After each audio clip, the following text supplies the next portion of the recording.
Hey there, you're listening to You Still Going On About That with Rob Israel and Joseph K.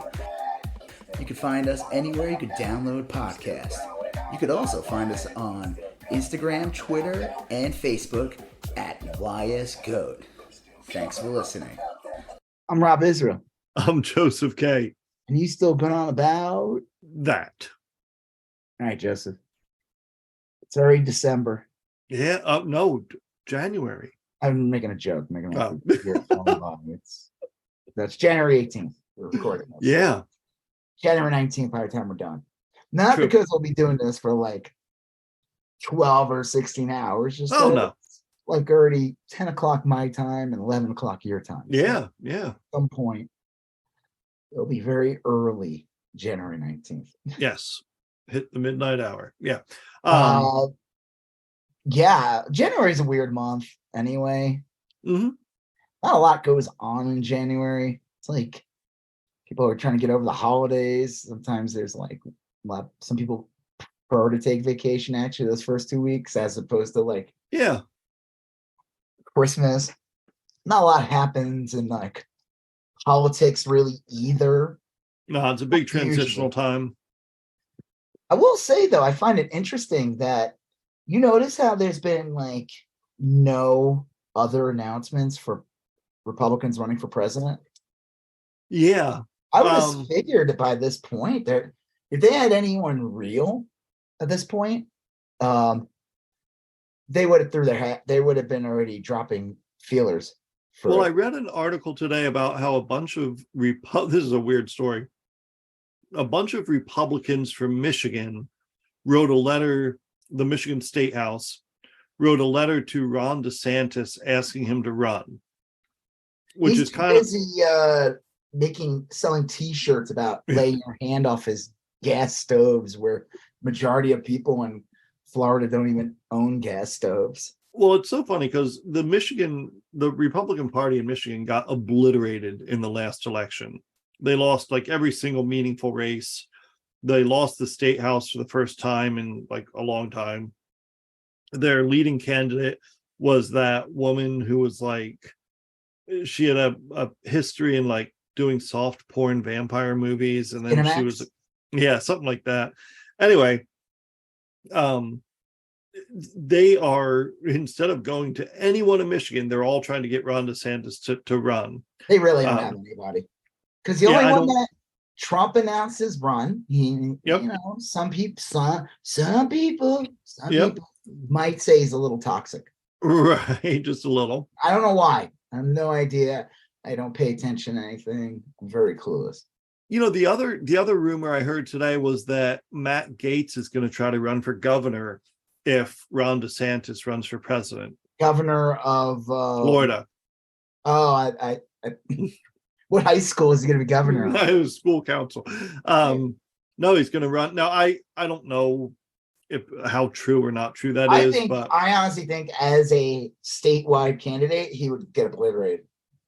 I think he's a total scumbag. I don't think people like him. I just don't. I think like if he ran, I could see that then becoming an actual a truly winnable. Yeah. If the Democrats pick a good candidate, well, be able to crush Gaetz, because I just think Gaetz is just so toxic. Like, because even as shitty as DeSantis is, he still comes off a little bit more standard politician, and Gaetz is just a buffoon.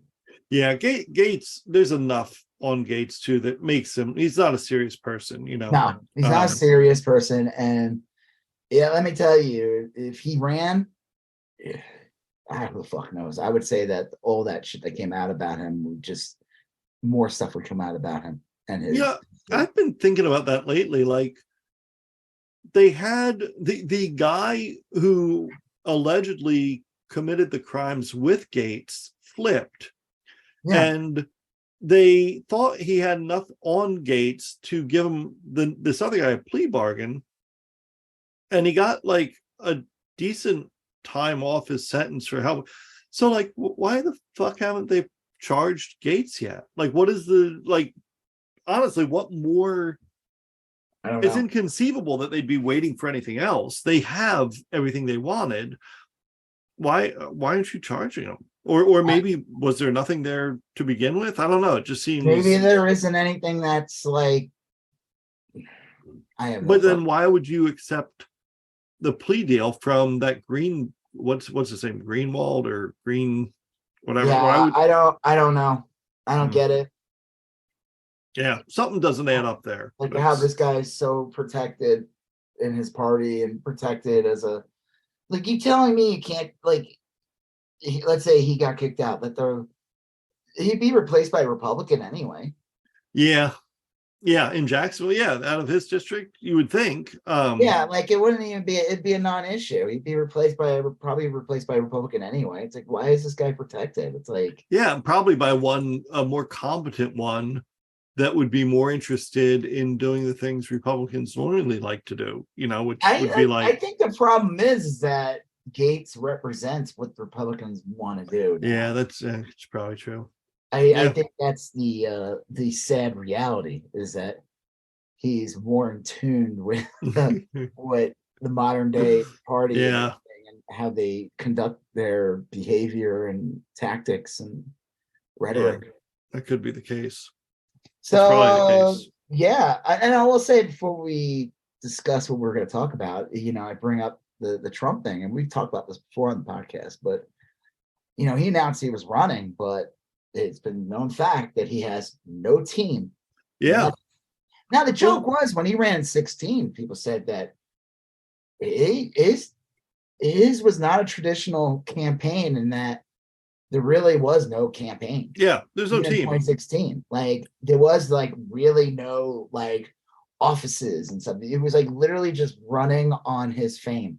Yeah, his Twitter account. He'd wake up in the morning, tweet something stupid, and a third of the country would fall in love with it. Yeah, they just relied on Facebook ads and shit. Yeah. But he has nothing set up. It's just like he announced it. People were like, okay. Yeah. He's technically running, but you never hear anything about it.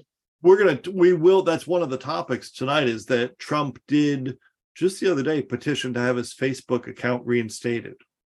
So he may be looking to get back on Facebook and start running those ads and stuff like that. So, yeah. All right. So what are we talking about this week, Joseph? We're talking about a new show that we both started watching called The Last of Us. We're going to talk about kind of a conglomeration of loosely related things. This candidate in New Mexico, Solomon Peña, lost his race in a landslide.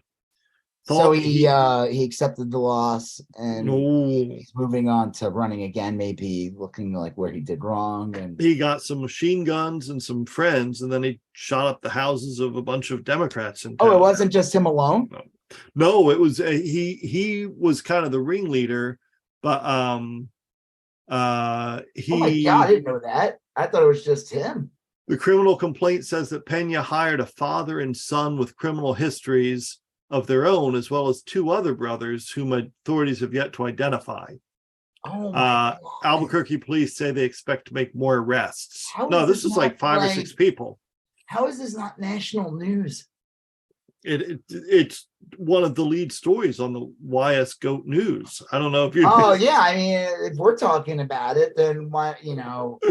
Well, Chuck Todd's like on Sunday Meet the Press. He's like, Salvador Peña shot up a school, hired a bunch of people to shoot up his opponent. They almost killed a 10-year-old girl. Like Joe Biden is re-election. Right. New York Times pitch bot. Yeah. Democrats' fault. Right. So, yeah. Solomon Peña nearly killed 4 Democratic candidates in New Mexico. Does this explain why Florida is tilting to the right? Like, what does this have to say about gas stoves? Yeah, right. Yeah, I don't know. That's a well. Anyway, so we're going to talk about The Last of Us. We're going to talk about the Solomon Peña guy. We're going to talk about the Republicans putting creeps like Marjorie Taylor Greene, George Santos, and Paul Gosar on committees. Yeah, that's great. Yep. And actually, I'm very being facetious. I did read an article today where people were talking like like insider Democrats are kind of torn on this. Like, it are we happy that they're on these committees because they will sandbag them? You know, I mean, they can't. You know, it'll be a joke. You know, or are you upset? You know. Anyway, we're gonna talk about. I mean, Trump. it's bad. You can laugh at it, but it's terrible. You don't want these people. Oh, all right, we'll get into it. It is. It's like sometimes though you get it. Sometimes though, like if you're a kid and you have a substitute teacher, and the substitute teacher is a jerk, like sometimes the incompetent ones, they aren't going to be able to get you to do any work, and others will just like load you up with work. So we're going to talk about Trump petitioning Facebook to have his account back. I guess Kyle Rittenhouse has gotten some engagements canceled, and he's real sad about it. Yeah, he said it's cancel culture and it's against his freedom of speech. I just love it. And then we're talking about Ron DeSantis. Hysterical. And all right, cool. Yeah, let's talk about The Walking Dead. Yeah, right. Well, it is Walking Dead on mushrooms. Yeah, we're talking. Yeah, right, on mushrooms. Just they're all like, well, looking at their hands for an hour. The Last of Us was a big famous video game exclusive to the PlayStation. I never played it, but I knew a lot about it. I mean, it was. I never played it either. I knew about it. It looked kind of cool. There was some cool fan art that I enjoyed. It's like kind of like a Lone Wolf Cub type thing, or even like Yoda and Mandalorian. We're gonna talk about. Let's make sure to talk about the Mandalorian. Yeah. So we talk about Last of Us because we forgot to talk. Right. You know, it's a typical like older person kind of takes on a. It's an escort mission. What? Well, in video game parlance, they call it an escort mission, where your job is to escort. I had to do that. I remember in Resident Evil 4. I had to help the vice president's daughter. Very buxom daughter. Yeah, she was a doll. That's probably one of the best. Buxom daughter. I had to get her to safety. That's probably one of the best video. That's Resident Evil 4 is probably one of the best video games ever. But that segment of it sucked. I hate escort missions. Well, anyway, because they always it's a pain in the ass. And fucking morons. I don't like the term escort mission. I feel like that's something else. Well, if the president's very pretty daughter would stop walking into bear traps for 2 seconds and let me get her. It's like, you know what? Maybe this is like a Darwin Award type thing. Right. So like, look, you've walked into 6 bear traps on this one. You know, maybe this is a you problem. You know, I can only. Anyone could walk into a bear trap. 2 bear traps. Sure. Wasn't like God of War 4 or something like that too, where like he has his son, but his son could like actually do shit though. Like he had arrows. I guess he was like actually like. But isn't the girl in Last of Us kind of effective too in the game? Well, like I said, I never played the game.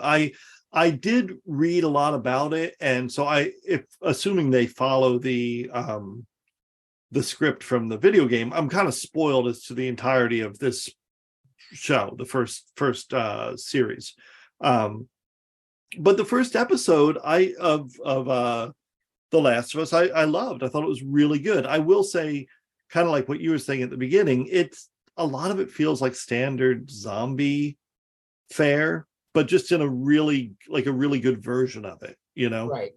But the opening and closing were amazing. Oh man, the opening of the show was so good. The opening of the show set the tone and made it really eerie. Now I watched it twice. I watched it one on my own. Okay. Then I watched it with my wife to see if she was interested or not. She's I think she's kind of like in the she could live with it or out it. I think she'll watch the second one, but I don't think it's funny, you know, like spoilers. Yeah. We're spoiling this. If you haven't watched the first episode of Last of Us. I feel like the episode, it's a little, after rewatching it, I really liked it when I first saw it, but after rewatching it, I feel like it was a little like I would have done things a little different. Like I would have kept the beginning, obviously, and I would have kept the 2003, and I would have made that like the entire episode, and maybe ended the episode on like maybe the last 2 minutes being now the present and showing the world being like, all buildings jacked up. collapse and nature taking over. I would have done that, and then you would have had like a pretty solid first episode. And then the second episode, I would just do the story from the second one, maybe end it at a different point, because I guess the big reveal is that the main girl is infected, but she's not. Yes. She's not sick. So you find out. So in the beginning of the show, so that's what, looking back at it, I'm like, it's not perfect. Because I was like watching, I'm like, yeah, it is a little disjointed. Like I think like the flow of it, because the first half flows so good with like in 2003 part. Yep. I like that it takes place in 2003 in the beginning and 2023. So it's like this we're watching like an alternate reality. Yeah. I kind of, like I said, I kind of wish though that second half was a different episode. I think like, well, the first episode was like 80 minutes long, wasn't it? They could have split it into two. But like I said, I would have made the first episode an hour. Yeah. And then just have it take place in 2003. Show 2000, like end it with like, what's his face throwing burning bodies, turns around, revealed. It's what's his name? Joel. Yeah, the main guy played by the Mandalorian. Yeah. What's his name? Adrian Pascal? No, Pedro Pascal. Pedro Pascal. Yeah. So yeah, that's actually a good point, because it did seem, I sat down to watch it. Disjointed is the word I want to use. Disjointed. Yeah, because it felt like there's a point in the episode where it felt like it was going to end, and then it didn't, and I was like, oh, I'm going to pause it and go get a drink and watch the last minute. But then I looked down and I was like, no, I got 20 minutes left, and it felt like, so wow, this is a weird pacing choice. But from what I heard, the game also is like the show where I guess you play his daughter in 2003. Yeah. And she gets, spoilers, she gets killed. But the thing is, when you watch the show, it's all from her point of view. Yeah. And that's why I'm almost like, maybe it should have just ended with like the whole show taking place. You follow her, it's more effective. It's a solid episode, and then like she dies, and then it jumps perspectives 20 to years. Joel. You see like I said, you see a little bit of everything, and you see Joel. He turns around and he's throwing bodies into the fire. Yeah, and I would have ended it right there. I think that would have been like a good. You would have had like that solid ending. I think like. I don't know. That's my only issue with it, because then it like kind of just turns into a show. Like, yeah. Well, a lot happens that you're not like. It's hard to say. Like, I thought it was real disorienting, and I like I said, I didn't play the game, but like at first I was like, well, who are the good guys here? Like the government of this town seems mean, but like it's a fucking disaster out there. They gotta have shit locked down. Well, yeah, like so it begins. The scene kind of begins when it goes to 2023. You see a little kid walking and he collapses. They bring the little kid in. They test the little kid. They have like a meter. They constantly testing people. And obviously, if it goes red, that means you're infected. And the woman's being really nice to the kid. Kid's clearly like, okay, is he in shock? That's why he's not talking, or is it like he's on the early stages of changing, and that's why he's not talking? Yeah, his brain isn't like he's like now fungus or something. Whatever the fuck they are. Well, and they euthanize him. Yeah, the lady's like really nice, telling him, we're just giving you some medicine, we're gonna give you some food, and you're gonna be promises him all these things. And then you see the next scene when you see Pedro Pascal's character, they get like these little jobs where they get like paid or credits or whatever. Yeah. It's like weird. It's not like money at this point. And you see him, and this woman's like, I can't do that. And he does it, and you see the body of that little kid. Yeah. The shoes and everything. And he throws the little kid into the fire because they euthanized him. Well, the beginning of the show is the best part of the show. It takes place in 1968. Oh, And I yeah. feel like I wonder if they're gonna come back and continue like that show, like the segment maybe, because you get like, there's three actors who I would say they're not like huge actors, but like that one dude who the main guy, John Hanna, Dr. Newman. Yeah. He's the one who explains everything about fungus and everything. That guy's been in tons of shit. Oh, This yeah. guy's like, Yeah. he's a pretty established actor. This isn't like, it's like I said when you're watching the She-Hulk show and there was that guy that she goes on a date. I'm like, that Right. this is not the last, and he ended up being the main villain of the show. Yeah, Like, no fucking way. I've seen that guy in like tons of shows. You don't just cast a person like that to be in it for one scene. Yeah, I don't know if like maybe they will like I said, I know a lot about the general plot, but I don't know the details. He might show up. He was an expert on this type of possibility. Josh Brenner's the host. He's another one who's been in a lot of stuff. He was in Silicon Valley. He played Big Head, and he's been in a lot of other comedies and shows. Yeah.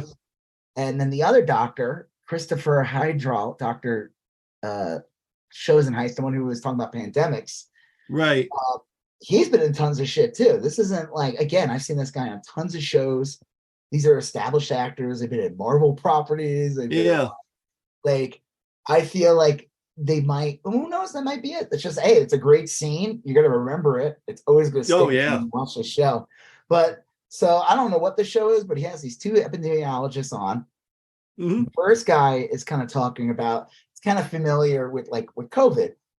He, Dr. Shosenheist, played by the taller guy, and he's explaining about like how pandemics and basically we're going to have, he explains what a pandemic is because they're like airplanes, a disease in Africa can spread around the world in 2 weeks because of airplanes.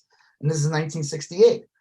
And we kind of saw that with fucking COVID, It's like capitalism and making money is more important. If they shut down the fucking airlines, now I don't think it would have been that easy, but if they just shut down airlines for a couple of weeks or whatever, I guarantee the spread of COVID there would have been probably 1 million more people alive today. That's just probably a fact, Right. Yeah. There's a lot of things that, if the restaurant lobby in this country wasn't so strong, right. Yeah. There wouldn't be, again, same thing. There would be, do you remember that in the menu? I thought that was like a great line. They're talking about the pandemic and the one guy, three guys, and they're talking about the owner. We forgot to talk about this. We talked about the menu last week. Yeah. There's a scene also where they kill the owner. Everyone's watching the owner. Oh, They have the angel wings and shit. Yeah. It's a fucking eerie scene. But the guy's like, why would you do that? He kept you open during COVID. And I feel like that's like a double, it's like to there, like, oh, that he kept you open during COVID. Like that's a good thing. Right. Like, no, he fucking endangered our lives to sell expensive meals to assholes. Yeah. Like you could look at it that way, it's like he wasn't looking out for our benefit. Right. So the other guy's like, he's like, well, I'm not worried about pandemics or something like that. And they're like, wait, what? Or the guy's like, all right, well, that's our show. Right. Like, it's not a big deal. He said, like, people exist and like we've always had like diseases and he said we always beat the virus. Even if like a couple of million people die, which sounds kind of, I don't want to be one of those million people. No, but when you're talking about like humanity as a whole, right? His point was that we'll always come back from a virus. He was talking about like fungus and everything, and now bringing up too about like when they were talking about LSD and stuff like that, and because it's I guess contrived from a mushroom. I didn't know that, and it was just made by a wacky drug wizard, right? Who rode a bike. I don't know if you remember. There's like a famous image of a guy riding a bike. I guess it's the creator of LSD. Oh, okay. Yeah. I didn't know that. Yeah. Fucking guy was high in LSD riding his bike, crashing into people. Well, he said like the fungal infection is something we can't beat. it would kill everything, and it could alter the way we see the world. It could change Well, everything. he said that. What did he say? He said something about the host, and I'll use it as a puppet. Yeah. Like, and the other guy's like, well, you're talking about like an ant, like, because he starts talking about like an ant and like how the fungus will take over the body, keeps the host alive. Basically, well, that I've heard of that. Like that really happens. That is a thing. Yeah. Yeah, but like I guess it runs on a different body temperature. That's why they're more like, but like he said, yeah, but as man messes with the environment more. And yeah, he said global warming. And this is 1968. You see, a lot of these people don't think that the discussion of global warming is some modern phenomenon that started in the 80s. No way. They've been talking about this for decades. The oil industry and everything made sure you don't know anything about it. Yeah. And 1968, they were talking about back then too. And he brings up a point and says, well, what happens if the planet heats up a couple of degrees? That changes everything. That fungus now can live in a different environment. Yep. Or it will mutate as a result. Well, you made a joke. You always make jokes about how you make jokes. It's like about brain diseases in Florida. In Florida, yeah. Where it's this like muckish water. Yep. It's basically body temperature water that's just sitting there. Yeah. All these organisms could be alive in there. And if we were exposed to that water or got into our system, that those things can come into our system because, we're the same heat. That's it, basically. I mean, there's more to it. It's a little more complicated than just like temperature. I mean, there's like the ability to live in different, well, he was basically saying that like if the planet heats up more, that it is not that. So that to me was frightening. That's that is a very effective scene because it's like you hear Walking Dead. There's always like some stupid like or any zombie outbreak. They were like working on something or doing this, and then they have the script and everything. And this guy and I love it too because they even said they get shot like a TV show, but then it gets like really cinematic when it's focusing on the main guy talking. Yeah. And it's just eerie as fuck. And he's just like. And he said, there's no way of fighting this. It's basically game over. Like, there's no cure. There's no... Because isn't like the joke is he's talking about like, what was it? What kind of drug was he talking about that basically involves fungus? It was mushrooms. Well, it was just like... Oh, yeah. And all that. Like, it's like... It's like there's no way to. He said there's no way to. There would be zero way to fight this. Yeah. Well, it is eerie, and it was a great framing for the series. And the guy's like, "We'll be right back." Yeah. I thought, like you said, I thought the opening was amazing. It was so like to me that set the entire tone, and it worked well with the 2003 part. Yep. Because it was showing things were changing. And that's why I said I felt like when it goes to 20, they should have just stopped it at like a little stinger at the end of 2023. Because the intro and the main part of the show would have fit tonally, and you would have like an excellent pilot episode. And the the second episode could have been the setup with like, the girl and everything. And we could have had like whatever happened in the second half of the episode and more for the second episode. Yeah. Yeah. No, I agree. I think you would have got to know the daughter a little more. It would make the impact of her death even more. It was just, like I said, it ended up kind of just becoming like a run-of-the-mill zombie show the second half. Well, the second half, up until the time they were leaving, definitely was a real straightforward zombie, post-apocalyptic zombie show. It just was a really good one. But it wasn't. The show looks amazing. Like somebody brought up a good point, said like this is what The Walking Dead should have been. Like imagine if Walking Dead was on HBO. Yeah, right. One, it's like someone said like, oh, they'd be able to curse, and I'm like, well, yeah, they would definitely be cursing on The Walking Dead. That's for damn sure. Sure. The other thing I would say too is the pacing of that show. Did you watch Walking Dead? Oh yeah, up until like I haven't watched the recent seasons. I watched But, the last episode. It was on Netflix, and I watched the last episode just to like yeah, the series finale. And I'm glad I stopped watching it. This show was corny. Like it just got like I so stopped heavy. watching right after the first Negan story arc. Yeah. That's when the show fell apart. It was all the lead up to Negan. They kept on like teasing him, and it was like going on forever. They brought him out. He bashed Glenn's head. Yep. And it was cool, and he was the bad guy. But eventually they caught him, and then after that, the season after that, I kind of just gave up on the show. I was getting kind of bored of it. Yeah.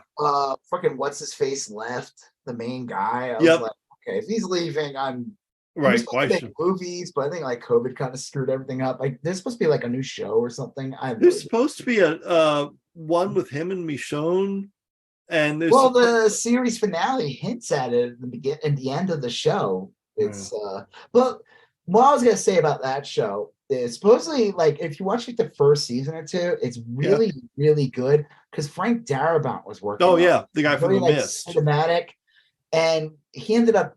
I don't know, he got fired, or I don't know, there was a lot of conflict. It's kind of messed up. Some actors got screwed because they were definitely like his actors that movies. Like that Adrienne character was supposed to be a bigger character, and I think they got rid of her. Like they didn't know what to do with her. She was like one of Darabont's actors, and but it ended up just becoming like a cheesy show that's designed for commercials. Like I'm watching that last episode, I'm reminded, like, because when you watch the show without commercials on on streaming service that doesn't have commercials like Netflix, right, you see those hard breaks. Yep, it's real obvious. And it's like, okay, these shows are like they're just made to like gobble up advertising dollars and shit. Yeah. And the way the pacing of the show, it ruins like having it being like this cinematic show. Yeah. While The Last of Us being on HBO or HBO Max doesn't have to, there's no commercials intended for it. It's like, it gets to be this solid show that tells a better story. And I think that's another reason why it will just be more superior than Walking Dead is. Just that's a good point. Alone. Like, because I think commercial, like that's the thing, like, because it's funny, even like when you watch Hulu shows, they're not really like, unless you pay, I guess you could pay the premium price for Hulu and you don't get commercials. But if you watch Hulu shows, they're not made like a TV show that's on network. Right. The breaks on Hulu shows they'll just happen in the middle of a sentence. There's no, I'll be watching a show and there's an ad will come on. I'll be like, that's true. Yeah. I hate that. I'm not paying an extra $5. And I don't know. All right, so what do you have to say about Last of Us besides the intro is kind of cool? There's you want to know a theory? Okay, let me hear your theory. Well, it's not my theory. I saw this going around TikTok. They said that they're dropped kind of, if you watch the beginning of the show, kind of alludes to like, where did this all come from? Okay. And they're thinking that it was a contamination in like baking flour. Oh, okay. Because if you watch the beginning of the show, not the beginning with the they're making cookies. They're making cookies. She's not eating any. Right. They offer him biscuits. He's not eating it. He says he's on like Atkins or whatever. Yeah. They avoid eating anything with like bread in the area. Huh. But all the people, and so they're alluding that there was like a flour Jesus. contamination. Yeah. And it's because it's funny when she's with those people and she's like, cookies, and he's like chocolate chip, and she's like, no, raisins, and she's like, I would have probably been like that. I might have survived the apocalypse too, just because raisin cookies, I'd be like, yuck. Yeah, and biscuits are a weird one. Sometimes they're really good, or they're just like dry as fuck. So you know who didn't survive the apocalypse? Who? Chubby kids with their face pressed against bakery windows. That's like a funny, all the punching kids' face. Well, I like this. I think it's going to be better than Walking Dead. I think one of the big things it has going for it is a massive budget. Well, a massive budget, but it's also streamlined. Like at some point, The Walking Dead stopped being Andrew, whatever the guy's name, I forget the lead character's name. It stopped being his story, and it was like an ensemble cast, which is fine. And I'm sure there's going to be like an ensemble in this show too, but there's a real clear thing going on here. The guy's got to protect the girl. You know, the Joel's got to protect the kid. Also, Ellie. It's like, isn't it like they're not exactly zombies? It's like a different kind of. Yeah. But like, there's a scene when him and that other woman, I'm assuming, I don't know what that deal with that lady was. I don't know if this was like his girlfriend or. Is that Anna Torv from Fringe? It might. I never saw that show.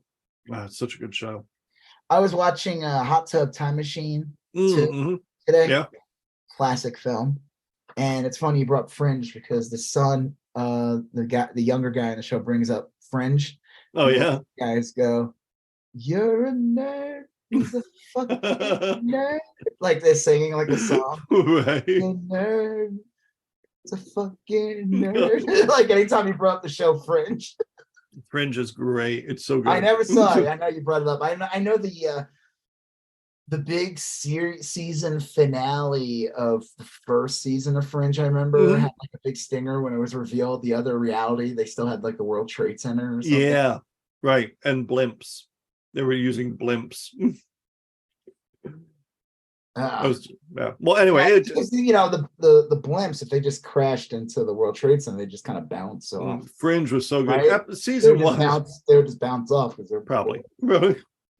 Season one of Fringe was good, but man, it really picked up after. I have to. I don't know. We'll see if it's on anything. Well, but I mean, all right. So yeah, you're introduced to this like rebel group. Mm-hmm. So there's the government, and obviously it's like, I mean, the fact that there's even like any society left, as far as we know, like you kind of see all the buildings. It's Boston, right?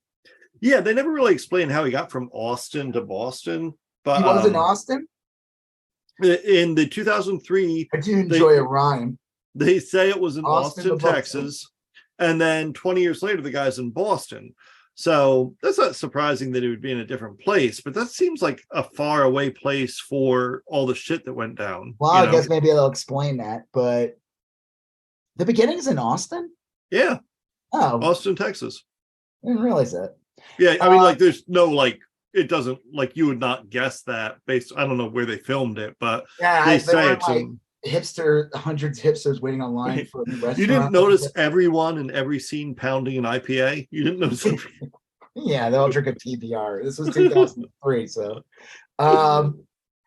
So it's like you see that, like, they made, like, forts almost to protect, keep out, like, anything. You have to go through a gate to get in, basically. It's heavily guarded. Yeah. And there's one scene where they say people snuck out and snuck back in and they hang them.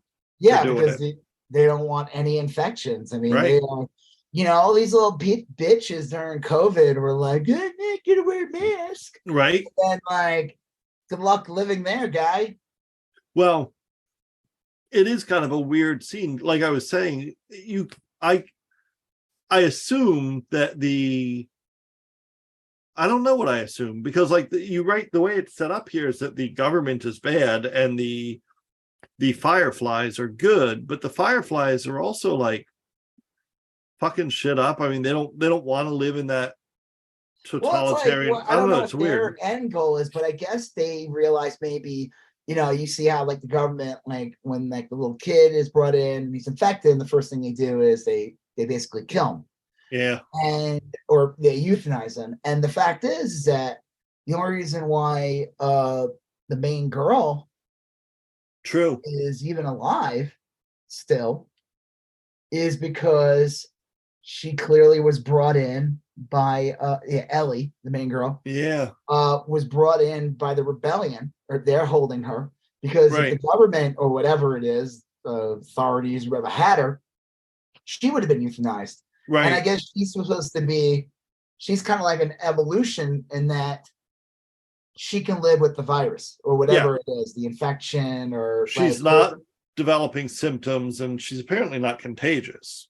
And I mean, it kind of makes sense in a way for a virus that's 20 years old already, that you would have younger people, whatever, that adapt or whatever bodies. It's, I mean, obviously they'll go into it more in the show, but it shows that the only reason why she's alive because the three of them get caught by this guy who Joel was kind of selling drugs to. Yeah, he was like an on the take cop, and he does the test, and it shows that she's infected. Positive. He ends up killing the guy because it's kind of like maybe it's like the memory of his daughter getting killed in the beginning of the series. The daughter's killed by like a guard or whatever, a military guy, I guess, in the past.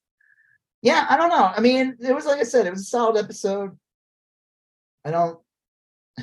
It looks interesting, that part when him and you said someone from Fringe or someone? Anna Torv. Where is she on here? Yeah. That they see that like mushroom, that guy on the wall just like bonded to the wall, like, covered in mushrooms and shit. It's kind of gross. Yeah. It is really gross, the whole thing. Yeah. It's gonna be I don't know. We'll see. It looks like it's gonna be a solid show. The girl is it's funny that there's people from, he was from Game of Thrones. One season. He has one of the more memorable deaths on Game of Thrones, and that his head gets crushed like a grape. Right, yeah. Oh. That was so fucking brutal. That scene where he fights the mountain. Yeah, the mountain. And he gets all cocky, and the mountain just like because he like, I guess he poisoned the tip of the arrow. Yeah, that was his shtick. He's like a poisoner or something. Well, he poisoned the tip of the spear. He does the duel. He fights in the place of Dinklage. Right. And that whole scene is like horrifying because even Dinklage's like, "Oh shit, I'm dead now," because I guess he would have been freed or whatever. Right. And the mountain just in his last moments for the poison took over, he just grabs that guy's character, just fucking first he punches him in the face, knocks out like all his teeth. That was a brutal show. Oh god, it's such a brutal show. Try to think, like, was House of the Dragons as brutal? Parts of it, like the kids fighting. And, yeah, that scene where the kid gets an eye cut out was so fucking nasty. Oh yeah, like the card of like body part first episode. That was just like there's ridiculous. A few, yeah. Yeah, that's true. That show was brutal. But that was like one of the most brutal scenes, and he just like crushes that guy's head like a grape. Just like digs his eyeball. I'm like, oh, it's like, and everyone's like, the woman's screaming. And you'll always be remembered for that. Yeah, that was rough. And Ellie played like that. I don't know. She was like a queen, like a little queen or something of like some northern territory in Game of Thrones. Yeah, there's some interesting like connections there. She got killed by the White Walkers, I think, in that episode. That makes sense.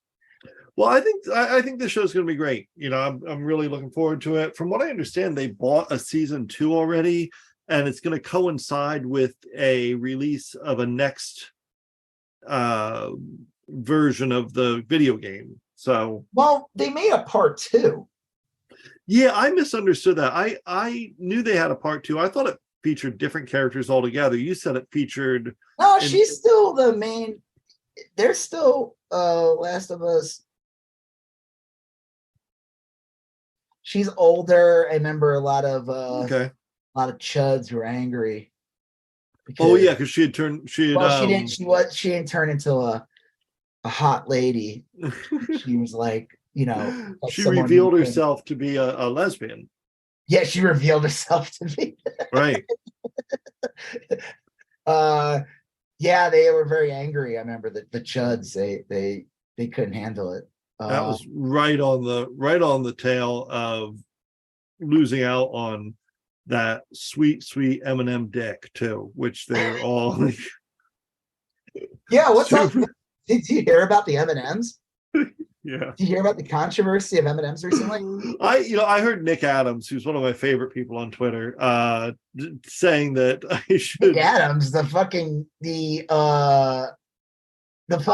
Dilbert guy.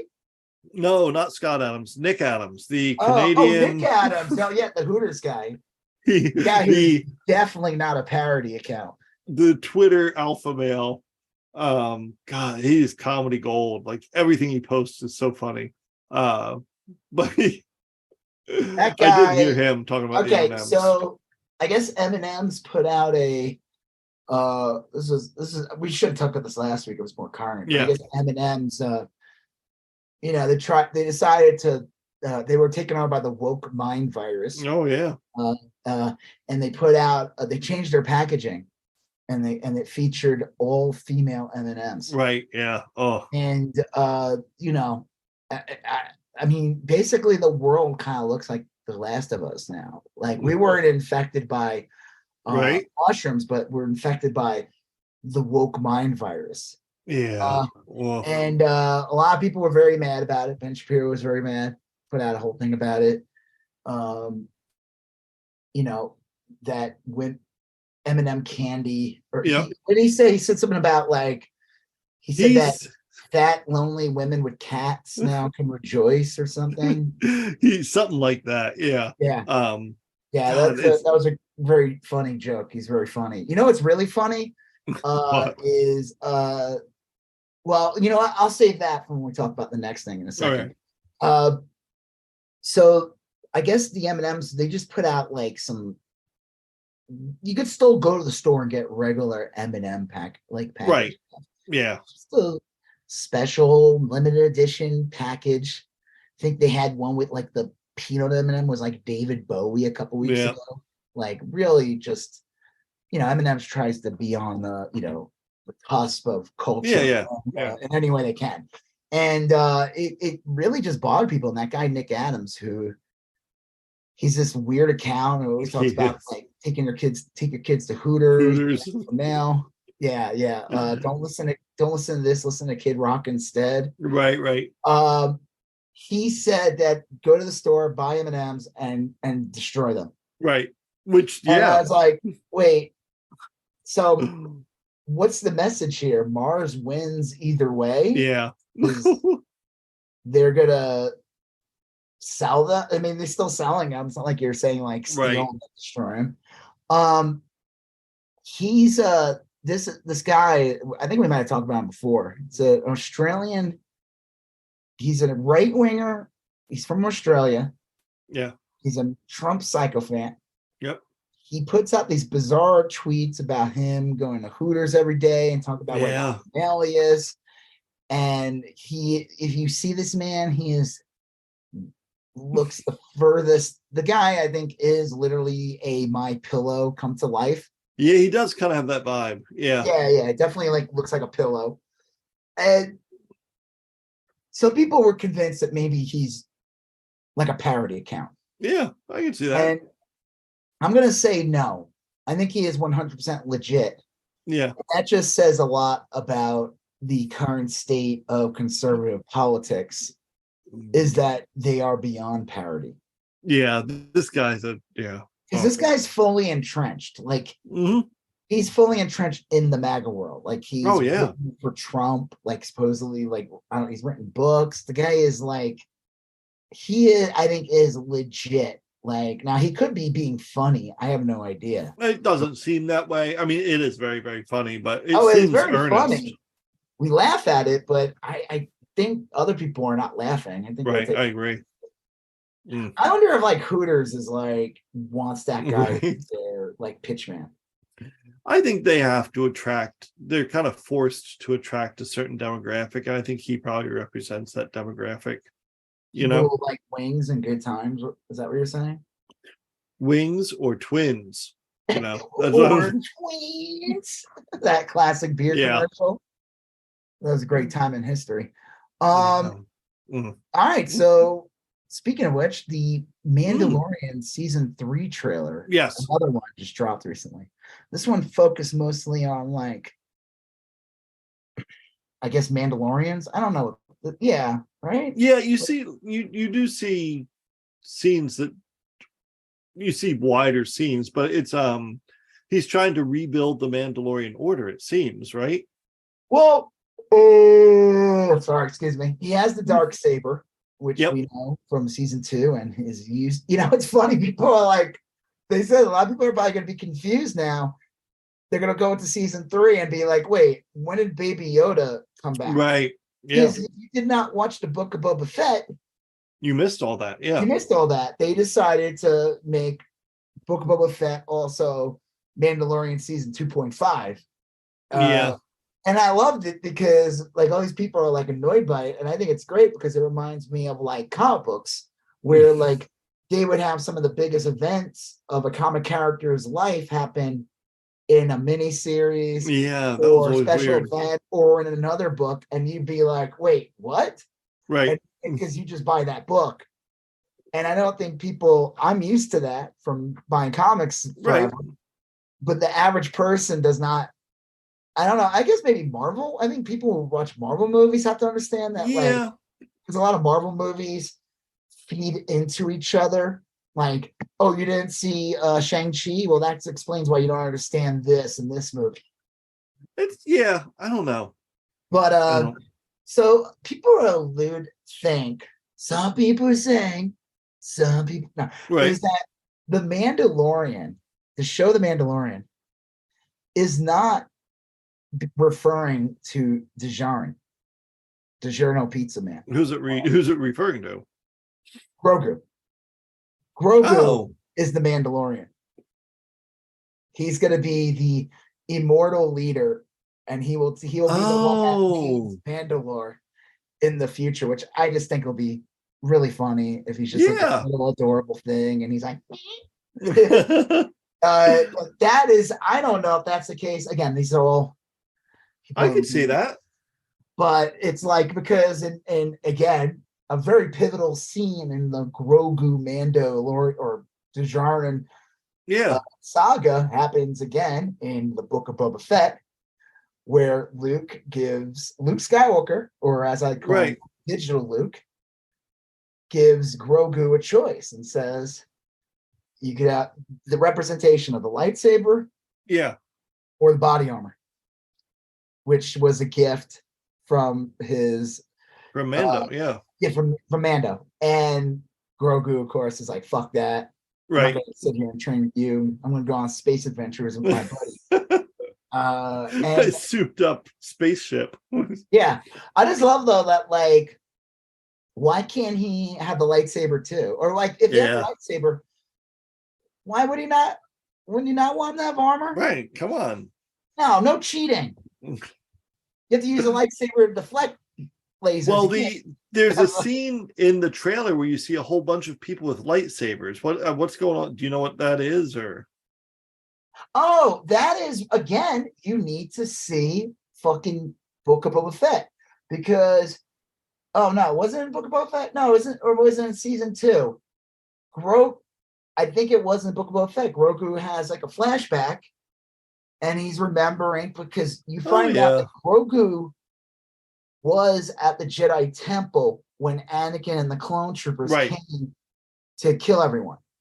And you don't know how Grogu was saved, but you see they show a flashback of him in this like this little thing, and he's like sleeping or whatever, and you see like the clone troopers coming in, and it's kind of like sad and cute because he's like, adorable, and and so he was there at the temple when, and it's kind of cool too because you got that flashback in Obi-Wan too. It focused on Reva as when she was young at the temple when Anakin attacked the place. But Grogu was there as well, so that image with the lightsabers is supposed to be like a Clone Wars flashback. Gotcha. Something. That makes sense. Makes sense. It all makes sense now. Yeah, I don't know. It looks sick. I like the part. Yeah, it looks great. A weird space cave beast comes at Grogu, and Grogu like knocks him the fuck out because he's using his. I don't know if Luke would approve. He's still using his Jedi abilities. Yeah. Luke did say, though, says that to Ahsoka in that episode of Book of Boba Fett, the show that didn't have Boba Fett in it. Yep. Boba Fett presents the Book of Boba Fett, starring everyone and not Boba Fett. Right. He's talking to Ahsoka and saying like he feels like he's not really training him. He's kind of like just getting him to remember. Oh, okay. Yeah. He was trained. He was one of the little younglings at the Jedi Temple when it was right. That was a terrible scene. Yeah. What scene? Well, when that little kid goes to Anakin and he's like, right. Master Skywalker. And Anakin just sort of glowers at him, and what's the matter? Yeah, you're just like, right. Kill a bunch of children. I always thought that scene was like a little too much. It was a lot. Yeah, that's real true. I was like, I don't know if this character is redeemable. Well, I don't know. Whatever. Yeah, I think I'm excited for it. Are you excited for it? Oh yeah, it's gonna be great.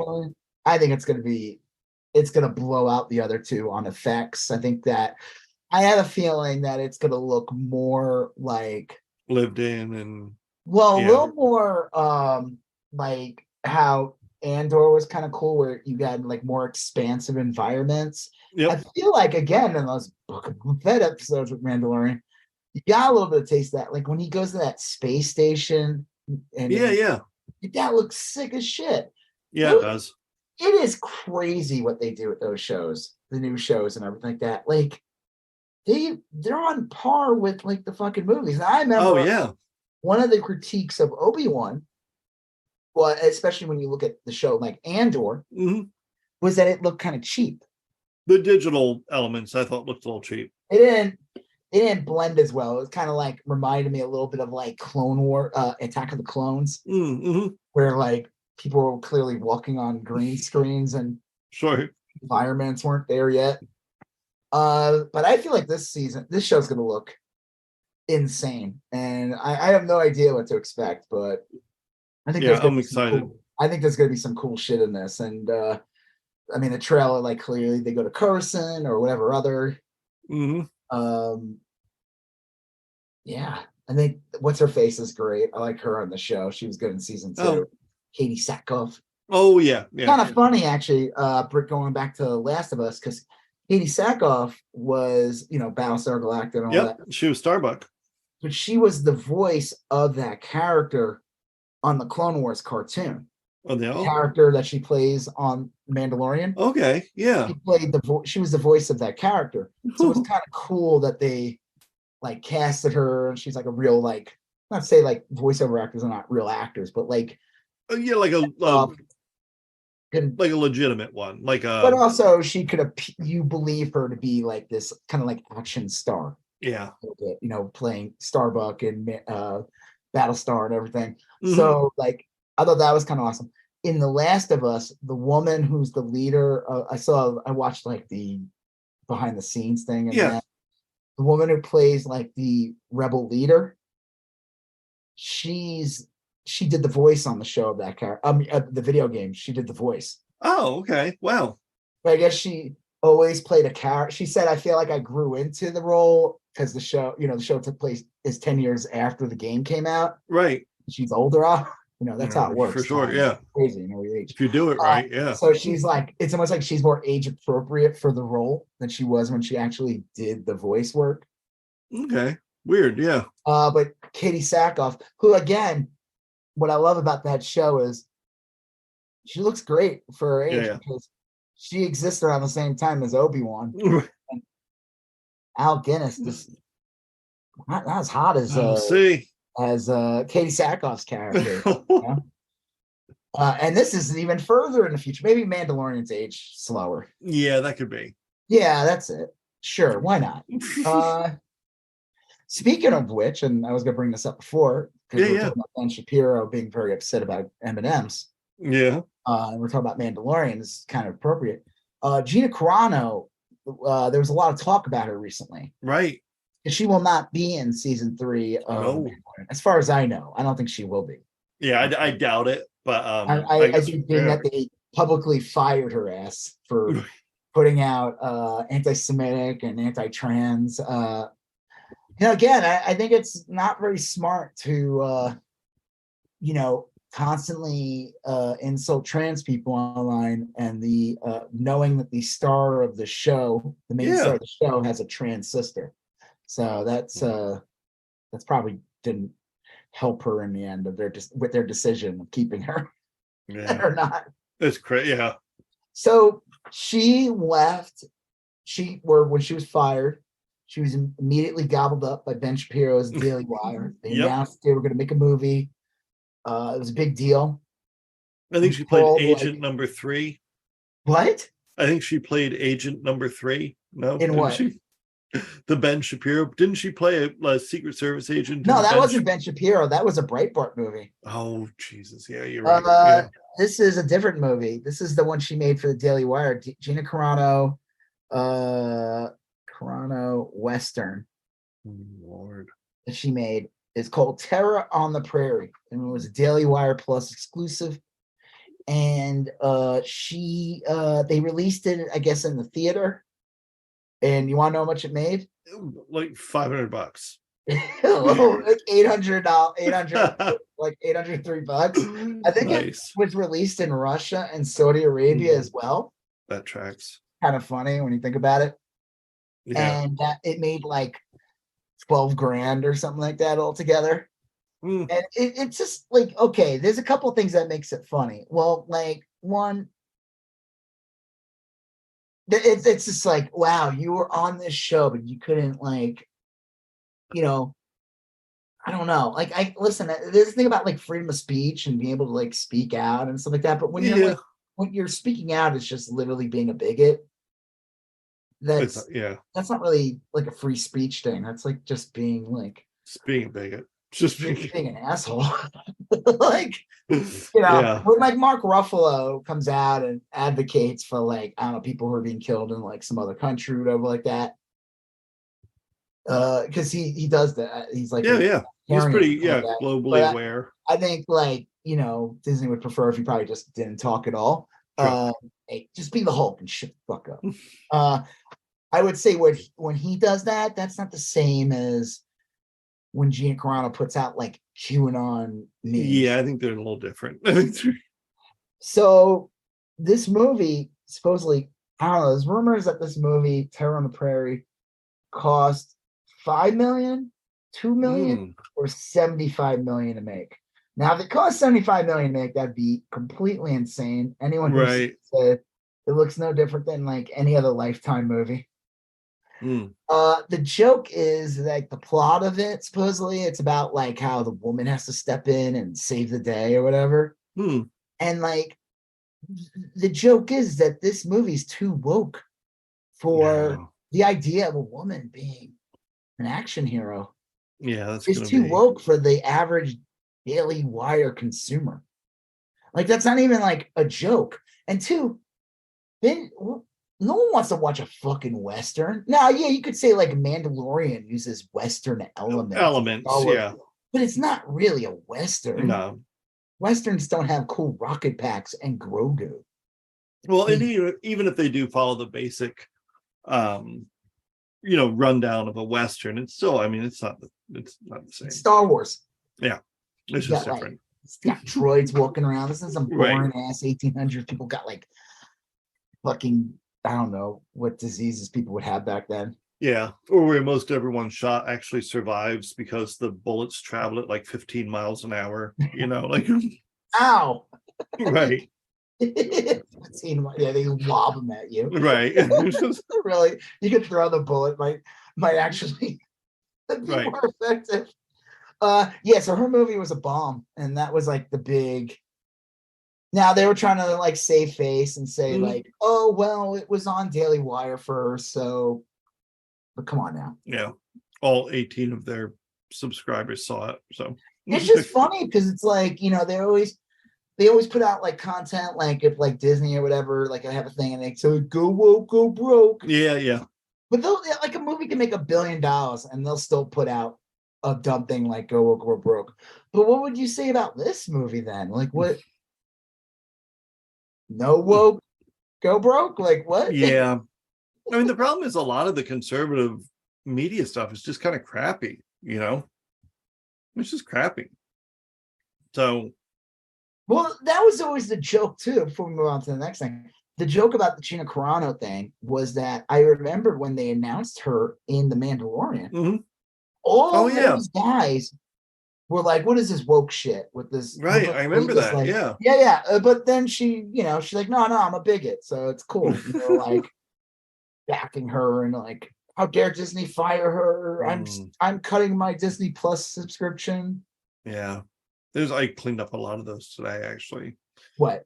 Those in the Twitter feed, I'm like, all those people that I canceled, just muting them or blocking them. I've been like cleaning up my Twitter feed to make it somewhat tolerable. It's not working. So I always put I want to see less of, and I still always end up never works. Yeah. It doesn't work.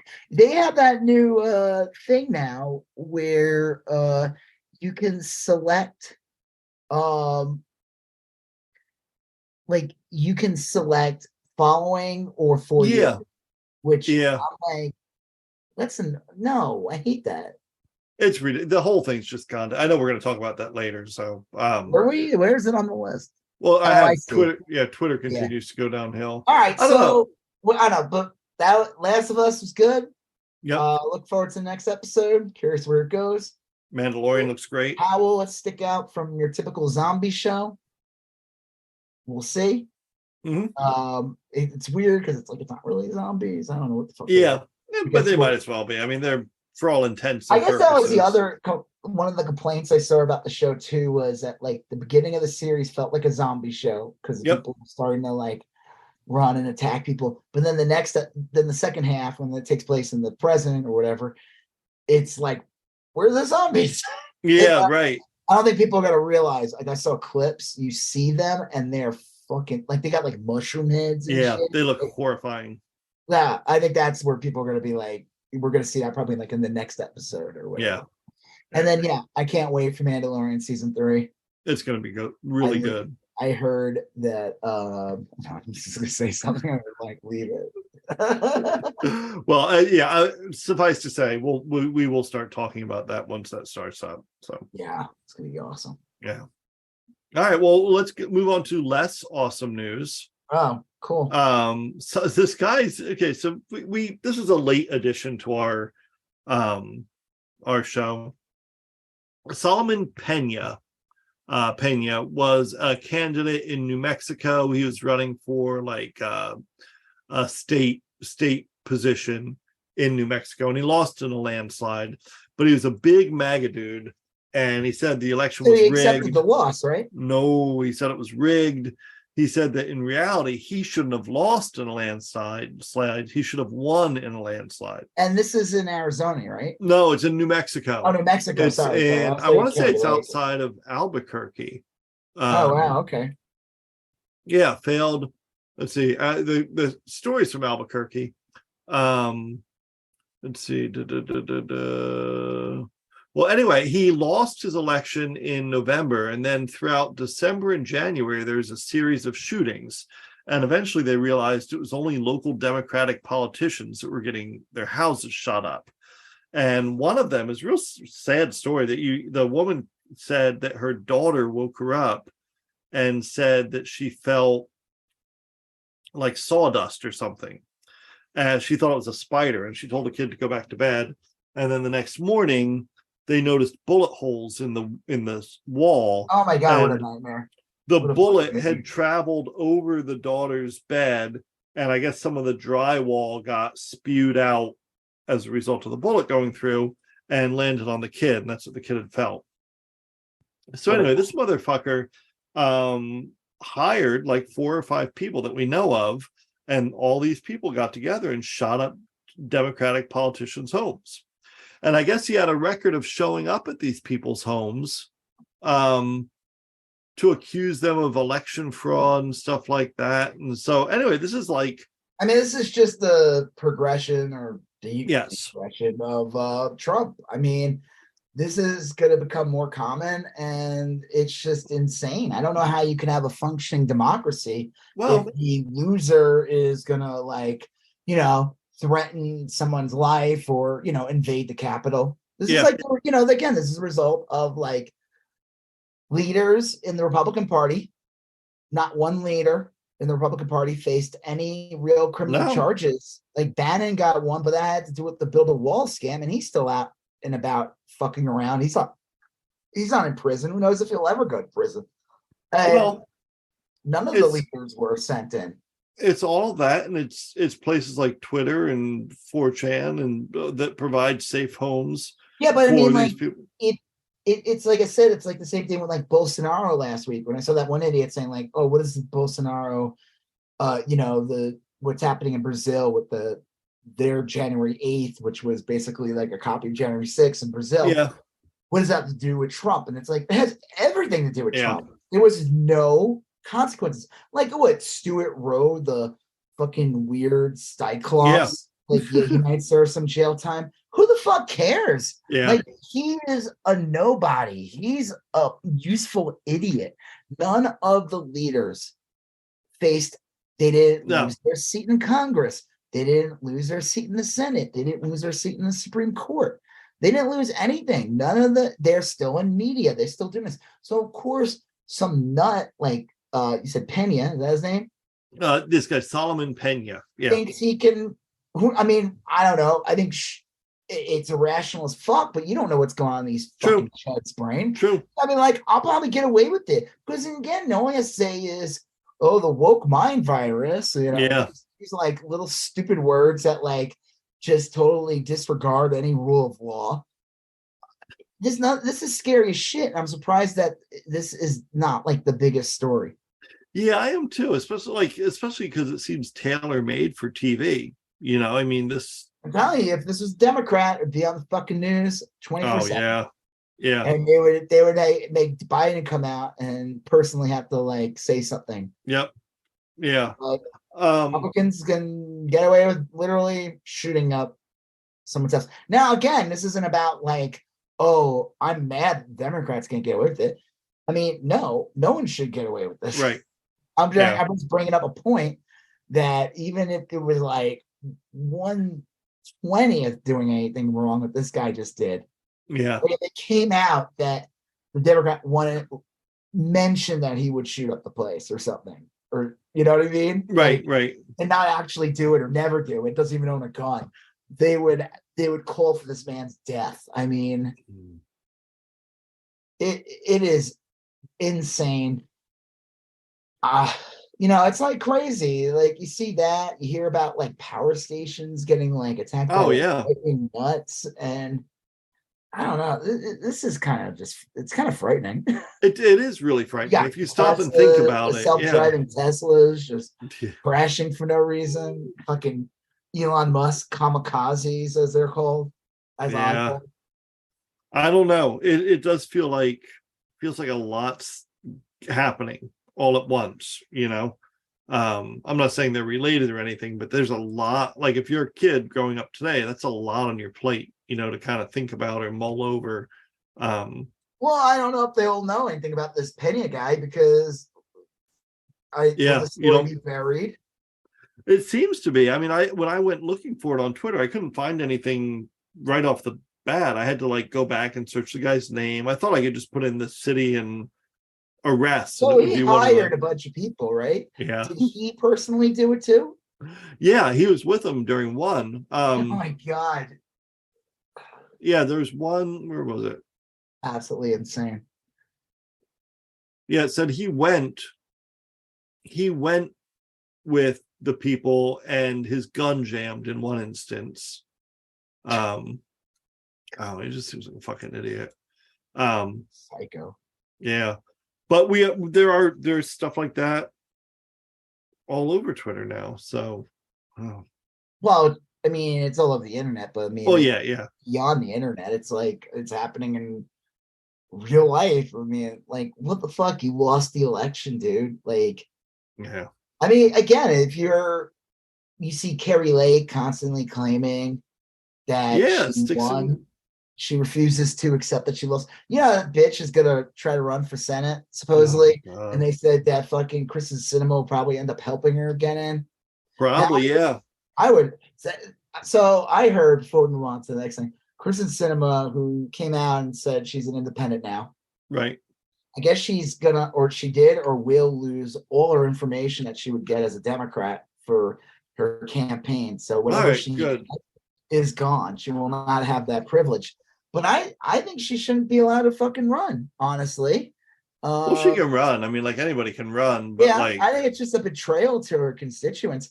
And I would hope that the Democrats run a good enough candidate that that Kristen Sinema doesn't split the ticket. yeah, He just, people are like, we're not voting for you. Like, you're terrible. right. Because they said right now they did a poll and it was like basically Kerry Lake would win just because Kristen Sinema would take like 15% of the vote. Yeah. Yeah, that would make sense. I mean, that sucks, but it makes sense. I don't know. All these people are just it's real Kerry Lake is depressing. so fucking annoying. Like I the know. idea of like, it's like you lost the governorship, go away. And she refused. Yeah. She like lives in Mar-a-Lago now or something like that. Yeah, a lot of them. I think she does or a long-term stay. I mean, I don't know. She's always there. Anytime there's any Yeah. kind of like thing, she's there. The idea of her in the Senate sounds just awful. It is weird. I mean, I guess our next topic was going to be Marjorie Taylor Greene and George Santos on committees and stuff. I don't like having a Kerry Lake in the Senate. Like, it's horrible. I mean, the real answer is it's horrible because these are horrible people with horrible ideas, and God forbid they line up with other horrible people with horrible ideas and get some of them passed. But I do see the argument for kind of being excited when someone like what's the best thing that could happen to the Democrats? Someone give Marjorie Taylor Greene a microphone and let her stand in front of a TV camera. That's like usually good news for Democrats when those people are in charge of things and talking. So I'm sorry, what? Usually it's good news for Democrats when like if Kerry Lake were to go into the Senate, maybe that might be. I just don't think that. I know it's stupid logic, but I don't. I think you got to accept the fact that like Republicans can say whatever the fuck they want. True. Because most of them, anyone who's still Republican this day is going to vote for them. And the Democrats, it's like, you got to worry about like moderate or right independents, where you got to worry about them not voting for a Republican. I feel like anyone who's still a Republican now, it's a lost cause. They're not going to vote. Like if they were going to vote for Kerry Lake, they're not going to vote for anyone sensical. Like I think all in. I mean, they're just they're all in. It's the idea of again them being like, oh, this is where they're turned off. No, the only way that someone like that would be turned off from any Republican candidate was like if Kerry Lake came out and said, actually, I am pro-choice. Right. She would lose in a minute. Yeah. That's it. It would have to be something that betrays MAGA or whatever, whatever's considered betrayal of MAGA. Right. Like, actually, I met George Soros. He seems like a nice guy. I don't know why you guys keep going on about it. Like that should be done. Should be smoked. It'd be over. Yeah. Because the joke was like, Herschel Walker, a month or two before the election, came out that he basically forced, pretty much pressured his former girlfriend or whatever to have an abortion. Yeah, he paid for it, and there's like apparently receipts and stuff, like literal receipts. They were fine with it. They didn't care. They didn't give a fuck. They didn't care. Herschel Walker wasn't the one who had the abortion. They don't care. They don't give a shit. That is, though, a big area in which Democrats and progressives need to But that was like the problem too with the whole thing is like that doesn't make her. The joke is that Herschel Walker doing that shows that he is still also anti-choice because he didn't give that woman a choice. True. Pro-choice. Like they always think like pro-choice means like I'm pro-abortion. Pro-choice means no, you have the right to choose. Yeah. Right. Like, it's like that. I remember that fucking some fucking right-wing anti-abortion activist like posted a picture of her kid and like how the kid was like 20 weeks premature or something. Right. And I'm like, what does this have to do with abortion? Like, that was Yeah. your choice. I mean, I'm glad your kid's thriving today. Doesn't look like a thimble, but But there are, look, there's like, a what the group fuck of does that have to do with like you? Like, it. What does that have to do with anyone else? there's a group of people that really want like issues of morality or whatever like closely regulated. So that's They're all terrible. hypocrites. Like, it was like Dana Loesch. There was that awesome like clip of Yeah. her too when Herschel it came out, and she's like, you know what? I don't care. I want the Senate. I want control of the Senate. I don't care. Yeah. Then we have the judges. We have the. Hey, at least she was honest. Yeah. Rare burst of honesty. But you know what? Like, then I don't want to hear it. Like, I would just bring, if I had to talk to her or whatever, I would just bring Right. that up. I'd be like, well, Yeah. you clearly don't give a shit about this, so you just want power. Yeah. So, okay, so yeah, speaking of power, a bunch of the Republicans control the House by like Yes. half a seat or whatever. And of course, as we know, Marjorie Taylor Greene is on a committee. Was it Homeland Security? She is on Homeland Security. That is insane. It's like, this is the woman who didn't even believe 9/11 happened, which is insane. Yeah. Or like, what, I don't know what version of her 9/11 does she believe in. But like, the idea that she's on Homeland Security freaks me out. It's crazy.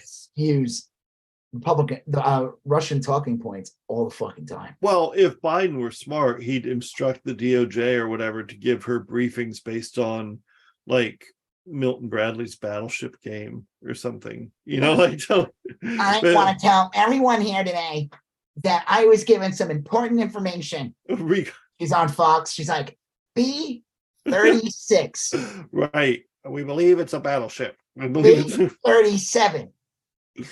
So yeah, it's depressing that those people are on the any committee. So George Santos, who Kevin McCarthy even admitted and said, yeah, he's might be a complete fraud. He's on 2 committees. Yeah, now, he's on the small business committee and some other one. The idea that this guy's on any committees is insane.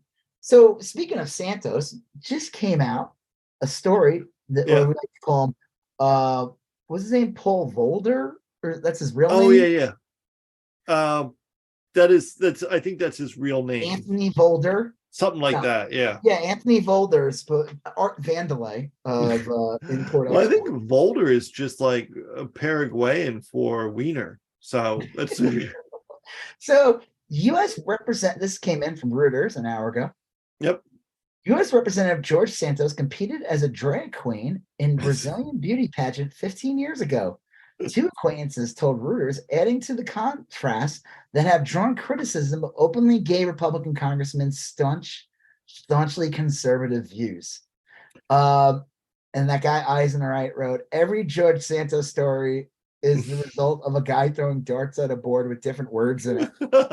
Because another story, I was watching the Majority Report today, and they were talking about a clip, a guy getting interviewed saying that George Santos years ago, or Anthony Volder, which is his actual name, ran a fake GoFundMe that was supposed to help dogs. A military dog, Yeah, the money never went to the dog.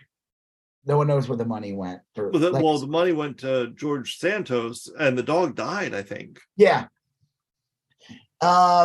Said the guy said something about like George Santos' mother said that he tends to lie a lot. Yeah. This guy, it's insane.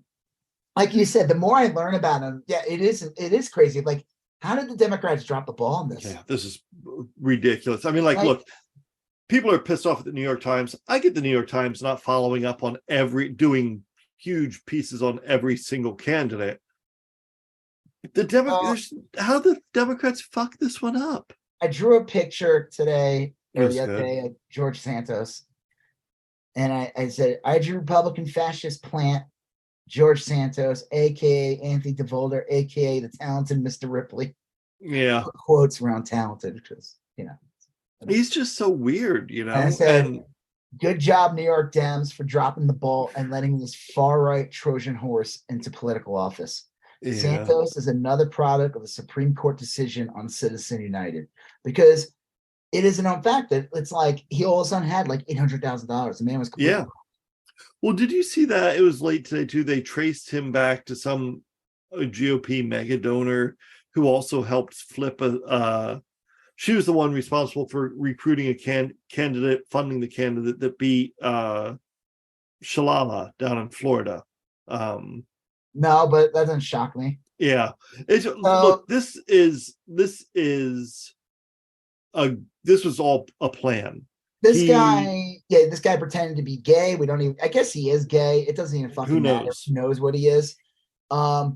He claimed that he was married. He's married to a man or whatever. Like he claimed that his family was killed in a Holocaust, and that he's Jewish. And then you find out he's not actually Jewish. The guy was raised Catholic. Yeah. He gave some bullshit story saying that he has family or whatever. And then you find out he's like wanted by like Brazil. Clearly, the Brazilian drag queen pageant that he was a part of. Go girl. He I guess that explains his connections to Brazil. Right. So someone wrote, really? This is the Democrats' fault? With question marks, right? And Michael Edison Hayden wrote on my Twitter, he goes, they did not distinguish themselves in failing to roll out effective oppo against this guy. He says, my parents live in that district and none of the ads so much as question who Santos was or his record. Yeah, see, they let him fabricate a lie. And the fucked up thing is the guy who was running against is actually gay, is supposedly married. Yeah, right. Is actually Jewish. Like it's it blows my mind that this guy was able to win. Like it, yeah. I think we said the week before, maybe it was the week before that. Like, look, you could see this happening in a rural town. I mean, like in a small localized place, but like there's no way this guy should have gotten elected. You know, the Democrats failed. Like somewhere in Florida. I mean, like, Long Island's a little weird. Long Island can run a little conservative, but I mean, like in a district where like it voted for Biden and like, I mean, this guy should not have been an option. But I don't know. I guess he ran as a moderate Republican. He did. And you said that you mentioned he's a plant, and what do you mean by that? Like, because he's not moderate in any way? He's like, I mean specifically that someone had a bunch of money and they recruited this guy and they said, hey, pretend to be this, and the minute you're in office, start voting this way. I legitimately think that's what happened. And I know that sounds kind of kooky or whatever, but like I think really that's kooky at all. I think that's the most logical explanation. I think that's the thing that makes the most sense, and I don't like if he broke a law, arrest him and put him in jail. But if he hasn't broken any laws, then maybe we should fucking look at the laws and make a few new ones. You shouldn't be able to do this. I mean, it's like going to a job and completely lying on your resume. First of all, like he claimed he went to these colleges. He claimed he was like on a volleyball team in Baruch. He didn't go to Baruch. He was not on a volleyball team. Like in the state of Florida, it's illegal. I worked at a college in Florida, and we had this weirdo come by and claim to be a medical doctor, and he wanted to teach a few courses for us. And I looked at the guy and I was like, I don't think this guy's a doctor. He wasn't. He'd never graduated college. It's a crime to say you have college degrees when you don't in Florida. I think it's a crime everywhere. Well, I don't know if it is, but it might be that, like, dude. I don't understand why our politicians aren't held to that same regard. It's ridiculous. Like, it's crazy. Politicians throughout history have constantly lied to their constituents, claim they're going to vote for something they never do, or they never magically never get around to it. But this is just complete fraud. I mean, this is like, there's video footage of him where he's speaking at something, some right wing, like he's a right winger or whatever. So the one consistent thing about him is that he's been consistently a right winger and involved in Republican politics for years. And he introduces himself as Anthony DeVolder, not George Santos. Right. Yeah. I don't know. It's stunning that the guy looks still like a fucking creep. Yeah. He does, and he's hiring all these far right-wing radicals. I think he was Doesn't he have like planted. some guy work who's like his campaign or like his main intern? I don't know what the fuck it is. Isn't he like some fucking InfoWars person or something? Yeah, I've heard that. I don't know. Like, I don't think he cares if he gets thrown out of office. I think his job was to start doing what he's doing, like bringing in right-wing Yeah, how long people. get away with it? Yep. Well, and then do some stuff while you're there. It wouldn't surprise me if he starts introducing weird bills and stuff. I mean, like, I think he's getting marching orders from someone, and he doesn't care who knows it. He's going to treat it as a joke. Look at He's Marjorie Taylor Greene. I mean, like, there's like, Yeah. you find out, like, who the fuck is this lady? And you find out she's been entrenched in extreme right wing politics for years. She like went to like AOC's like office with like Proud Boys. That was like before she even was running or something, harassing a kid who was at a school shooting. Yeah. Like, but this Santos thing is pretty nuts.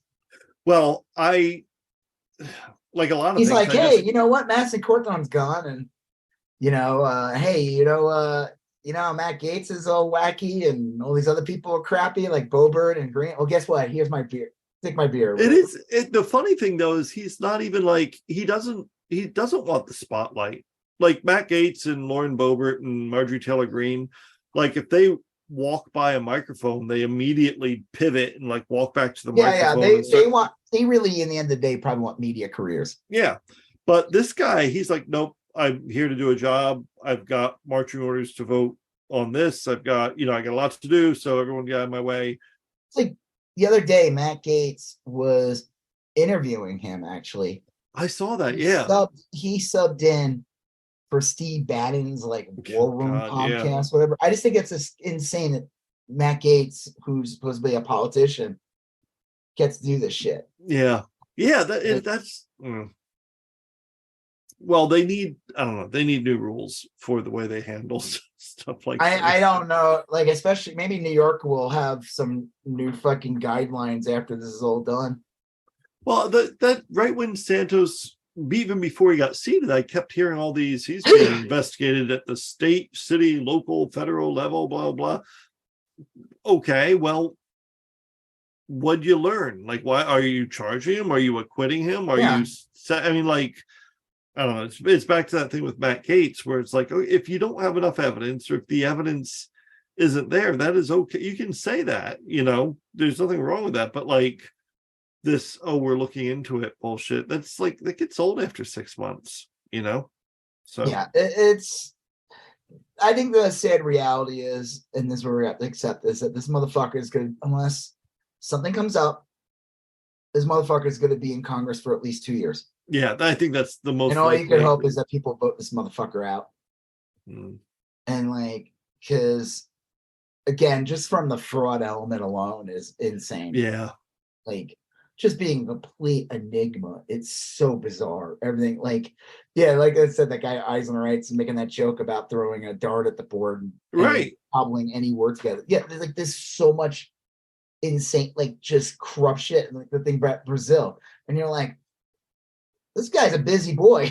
He is. Like, this guy's done lots of shitty things over there. Right. He's on a mission. I think he's on a deliberate mission. So, well, like, he took a lot of money. Someone gave it to him. Yeah. We can't do anything about it because it's Citizen United. Right. Santos is, again, a product of Citizen United, where you can just have a weird, what do they call it, like a Manchurian candidate? Yep.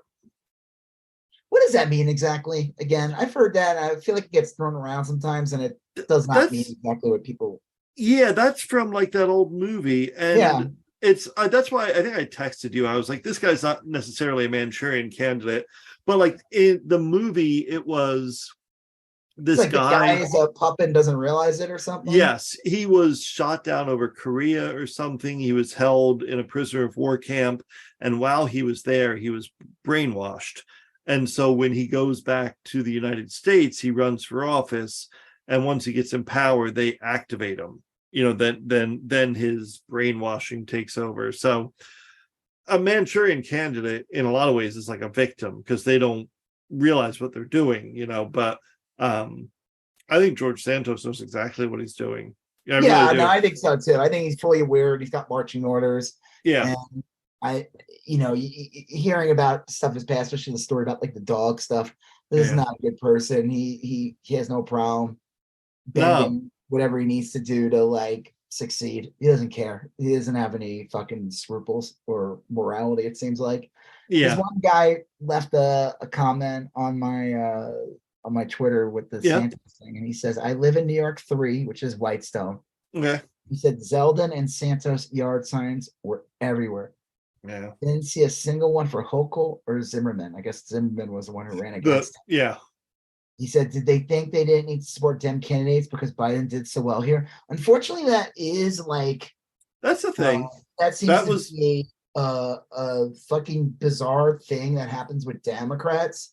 I think it happened in Virginia. In midterms and like post-presidential elections. They said that, again, the states that were most affected were hurt more in the midterms were blue states than there were like, there was like purple states that kind of flipped, became blue, but the ones that like saw blue, like New York, were like lots of seats and the going to Republicans. Like people kind of slept or something. I don't know. I don't know. I heard this Hochul lady's not good. I've been watching like, she like nominated some really conservative judge, and people are so pissed about he got shot down today. They said it's the first time it's ever happened in New York. The Senate panel that was like basically voting in or not voting in her judge voted against this judge 10 to 9. Oh, it's done? Yeah, it's done. Oh, good. Okay, so that's but he was like a pretty strident anti-choice it's like judge. What the fuck's that about? Like, I don't know. What do? You throw that out there just to like, there's always like some weird strategy. Yeah. And it's like, okay, we'll throw this person out to like, and then we'll get like a more moderate person in there. That's I don't know. Like I don't understand the angle. Like, why would you put someone like that in there? Like, why do you need to? Like, I don't know. People were kind of disappointed in that. So like one guy say like, what the fuck, we donated to you, we did this, and then you put it, it's like, what's the point? Might as well just had fucking Zeldin win. That's the case. Like, it's like the whole thing, it's like Democrats win, we have to all work together, but when a Republican wins, we just accept the fact that we have zero say. And that kind of shit is the kind of shit that turns people off from voting in general. I think so. I don't know. I think Democrats just have to work harder. Progressives have to work harder. So what do you think? It's a good thing that it was shot down then. So that's good. But it just stinks that she was so willing to put someone like that in there. It is. I don't know who is this for? Was this an olive branch for? Do you think this is going to help your agenda, or are you? This is really what you are. And people got like suckered in, and I think this is really who he is, No, you mean her. Oh yeah, I'm sorry. Yeah. Local. Yeah. Now okay, real quick before we move on to the next thing. What do you think is gonna be the prediction of Santos? Do you think he serves his 2 years, or do you think something will come up and he'll be gone sooner than you think? I don't know. I think it's 50-50. I could 100% see him getting charged with stuff and still serving out his term. I think he'd have to get charged with something pretty serious, but I think also that there's probably enough serious crimes there to have that happen. And it just shows again they're fucking hypocrites, because here's a guy who was participating as a drag queen, and the right wing has been just going attacking drag queen events and like all this stuff. I didn't know they were so woke, the Republicans. It's great. Who knew? Who knew 2023. Who knew that? They not me. They pivoted so quickly. Wow. Right. So yeah, so before we move on to the next thing, like all these clowns are getting committee Yep. positions. Yeah. You knew that. Like the big thing, we knew Marjorie Taylor Greene with that Tim Yeah. he would put her on one, which is probably why she, she was smart enough to back him immediately and advocate for him because she probably, knew she'd get. Because Yep. the joke is, the past 2 years she's been like Without committee, without anything. Yeah, she was like completely useless. She was just like a vote. She couldn't do shit. Well, like I had said before, I think if you got to deal with Marjorie Taylor Greene, and if you got to deal with the Republicans running the show, why not put Marjorie Taylor Greene on a committee? Let's hear what she has to say. Let's hear her thoughts on these subjects. I'll bet you it'll be funny. I mean, if you're not.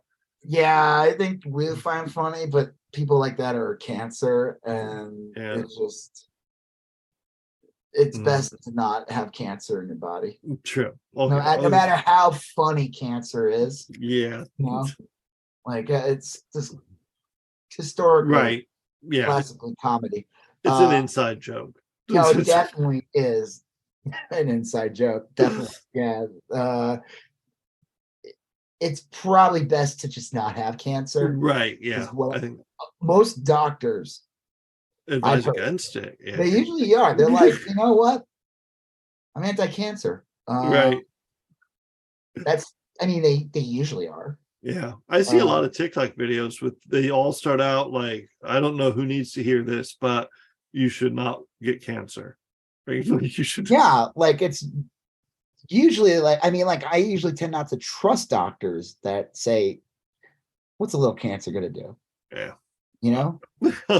Like, so what do you think this cancer on the House will do? What do you think the cancer? Well, I think it's just, again, it's a clown show. It's easy to say like these people will just waste time and talk about Hunter Biden's penis all the time and whatever other bullshit they can contrive. But I think like some of these people are nefarious, backed by dark money, and they're gonna have access to. I think it's weird that the Marjorie Taylor Greene is going to be on the what do you call Homeland Security thing because it's crazy because she's like repeats Russian talking points all the fucking time. Her Twitter feed, she attacks Ukraine all the time. She repeats Putin talking points. I don't know if it's a good idea for her on the.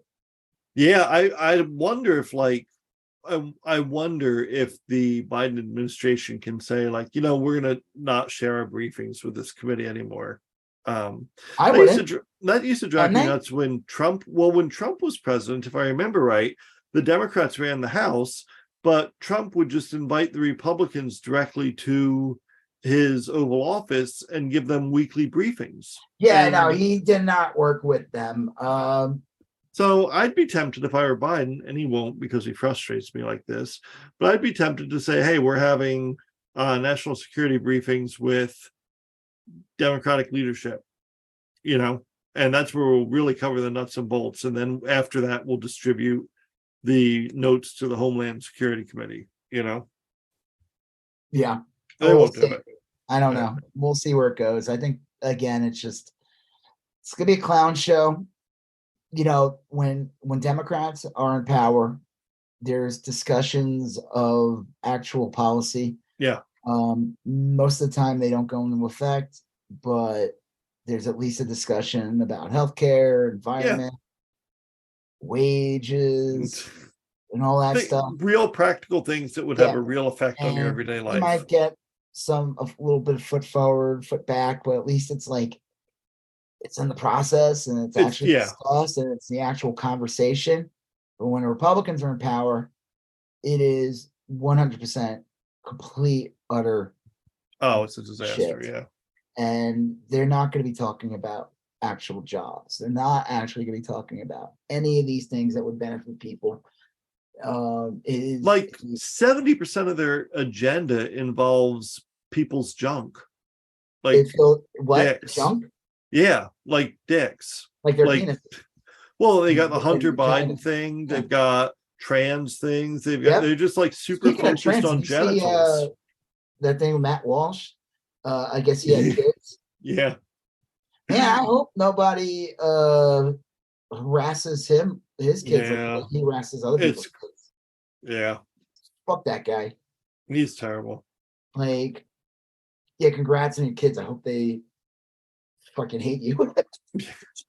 They Like, will. They will. if they turn out right, they'll hate them. Joke Well, is that they'll be like, my dad's the nicest person in the world. He's nice to yeah, I'm me. sure. He's like, he's like the nicest father in the world, and then you find, but he's just like, a serial killer on the side. Right. You know, Yeah.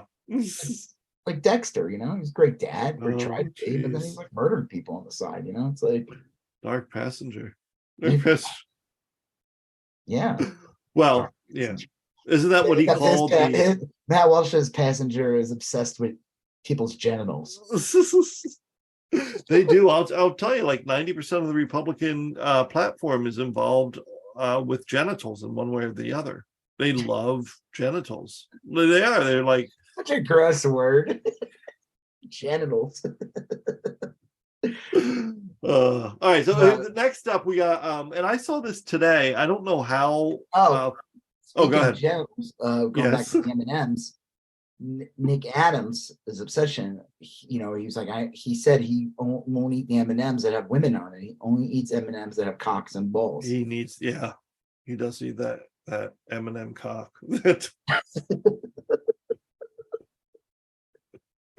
Well, A hard candy shell. melts in your mouth, not in your hands. That's what they say. Yeah, Well, M&Ms melt in your hand. That's bullshit. they totally do. They totally do. It doesn't even have or to at be least that their hot. fucking coating gets all over your hands. Yeah, that is funny. Terrorism. Trump petitioned to get back on Facebook today, is what I heard. Yeah. Okay. Well, he wants to be platformed. Anyway, well, I mean, if he's serious about running for president, he needs to be on Facebook. Gotta be, yeah. Well, that's where all the trolls are. And let me tell you, I do not like Facebook. Facebook is a haven of right-wing bullshit. Yeah, but I've gotten Facebook down to like if you tweak the controls, you can get it so that like you're really only dealing with people you know. Yeah, but that doesn't eliminate the problem that Facebook is a haven of. Oh yeah. I mean, I'm just saying, like, I can go on Facebook and scroll through Facebook for like 20 minutes or so and not get pissed off. If I'm on Twitter, within moments, I'm seeing like bizarre accounts, like tons of COVID deniers, climate change deniers, anti-trans activists, pro-men's rights. I mean, it's like any little subgenre of people who drive me weird. crazy. My Rob Israel art page on Facebook. Yeah. I used to scroll all the time, and I would get like all this right-wing content on my like right-wing memes. Huh. I'm like, what the fuck do I have this shit? I'm yeah. like, I don't go on anything. I don't really post anything on here. I really don't use it that much. Like, why am I getting this in my fucking feed? I put it a couple times, like, I don't want to see this. I don't want to see this. Yeah. All I do is get like progressive shit, which is weird too, because I don't really go on there. Right. But like use it. So I'm like, how do you know I would want that? It's very strange. I don't like it. Yeah. Well, isn't it true like apps like take information from your phone and stuff? Like some apps can do that. You have to be like careful. Yeah, you can.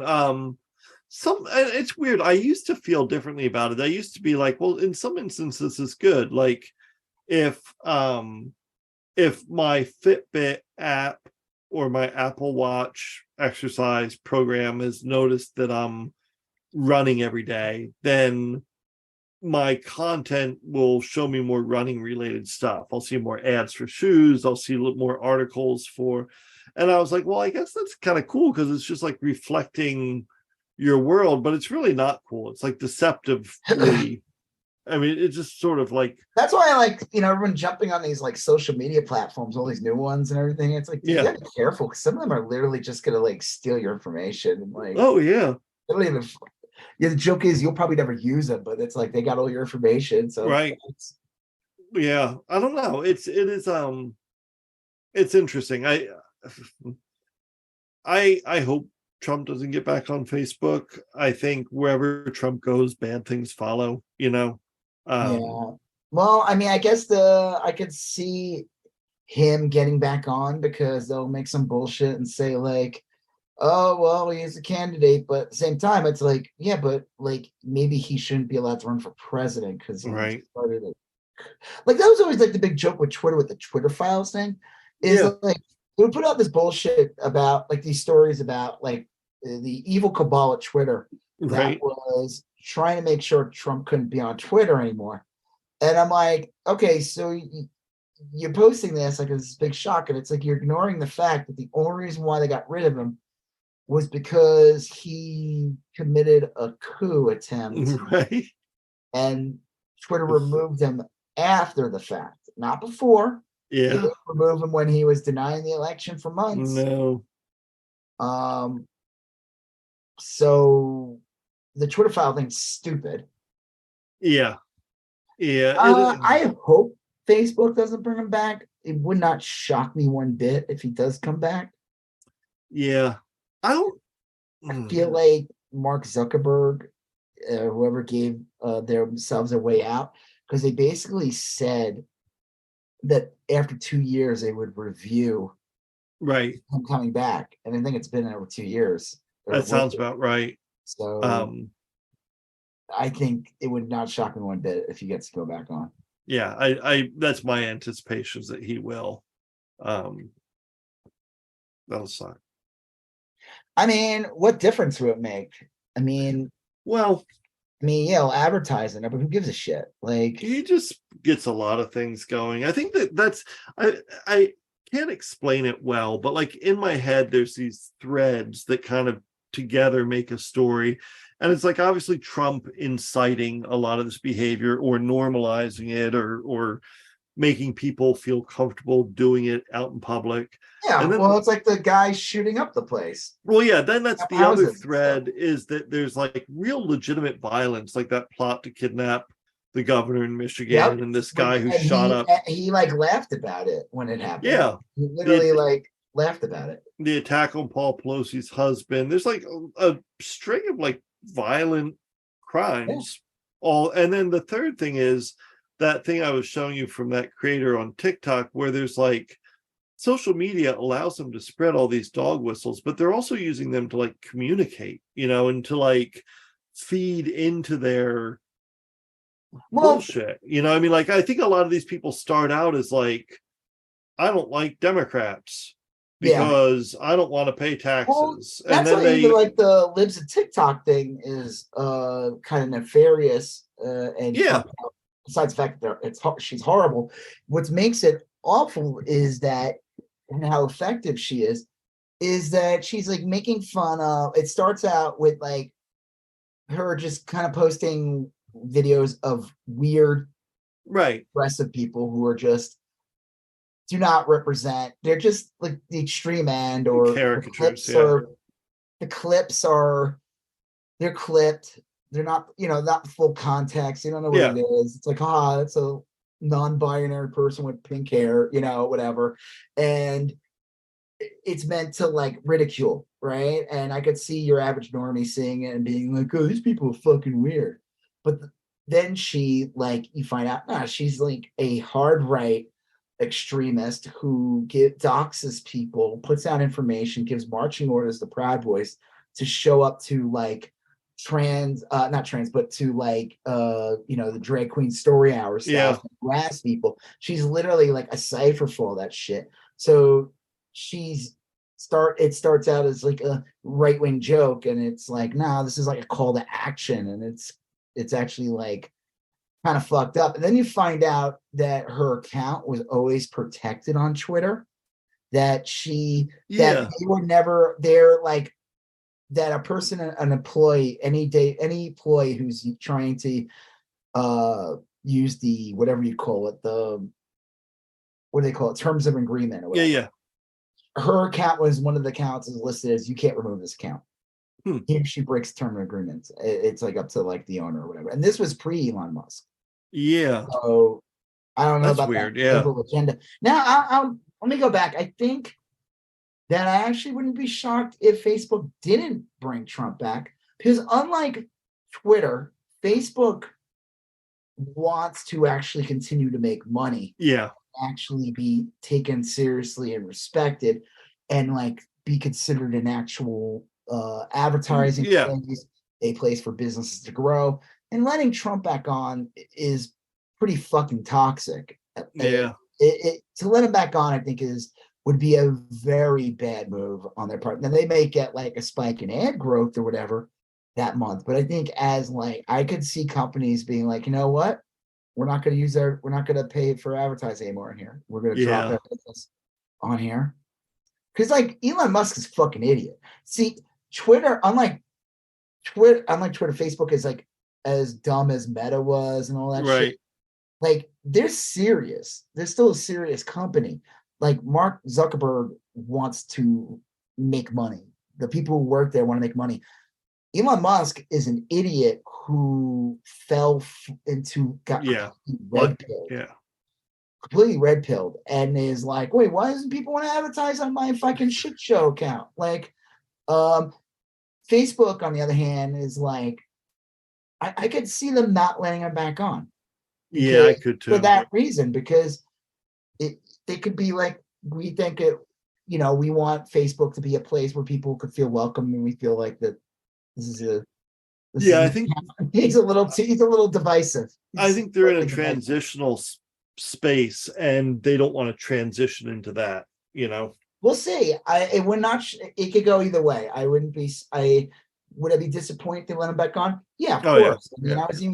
I knew that Elon Musk was going to let Trump on, but I was still disappointed when I found out. Mm-hmm. I still think it's funny that he hasn't used it once.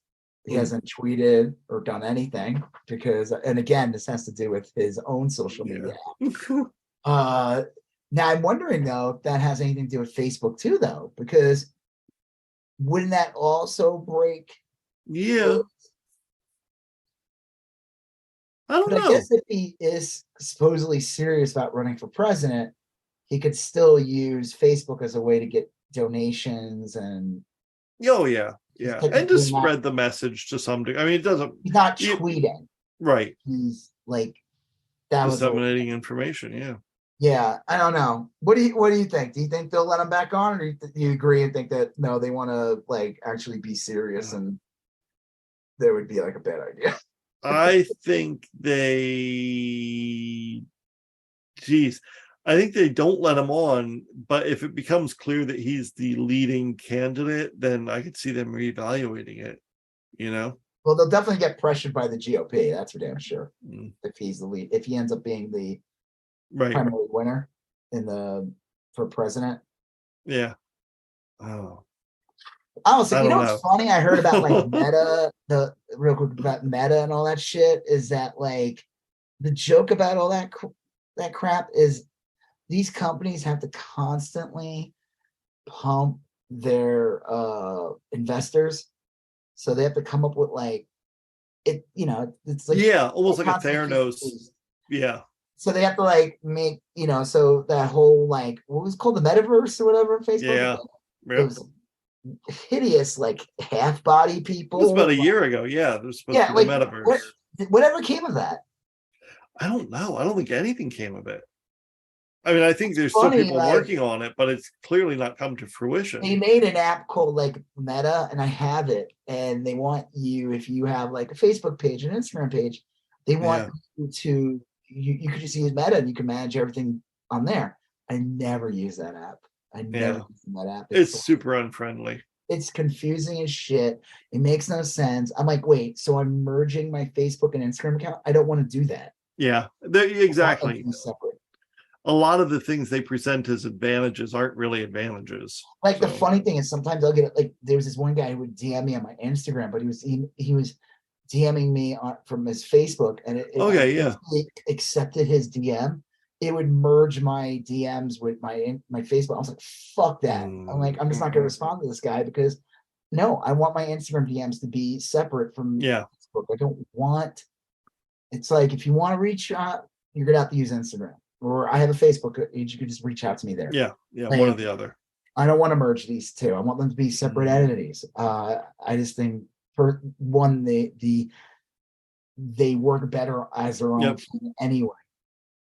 Even though Facebook to me is a fucking mess. It just is. It's a disaster. It's like Instagram is such a simple design, and it's pretty effective. All Facebook has done is made it more unnecessarily complicated. Yeah. Yeah, it's still one of the better ones, but yeah, I know what you mean. It has changed. Well, is he on Instagram though? Trump, his page is still up. I don't know. Let me see. I went on there. I swore I went on there. His page was.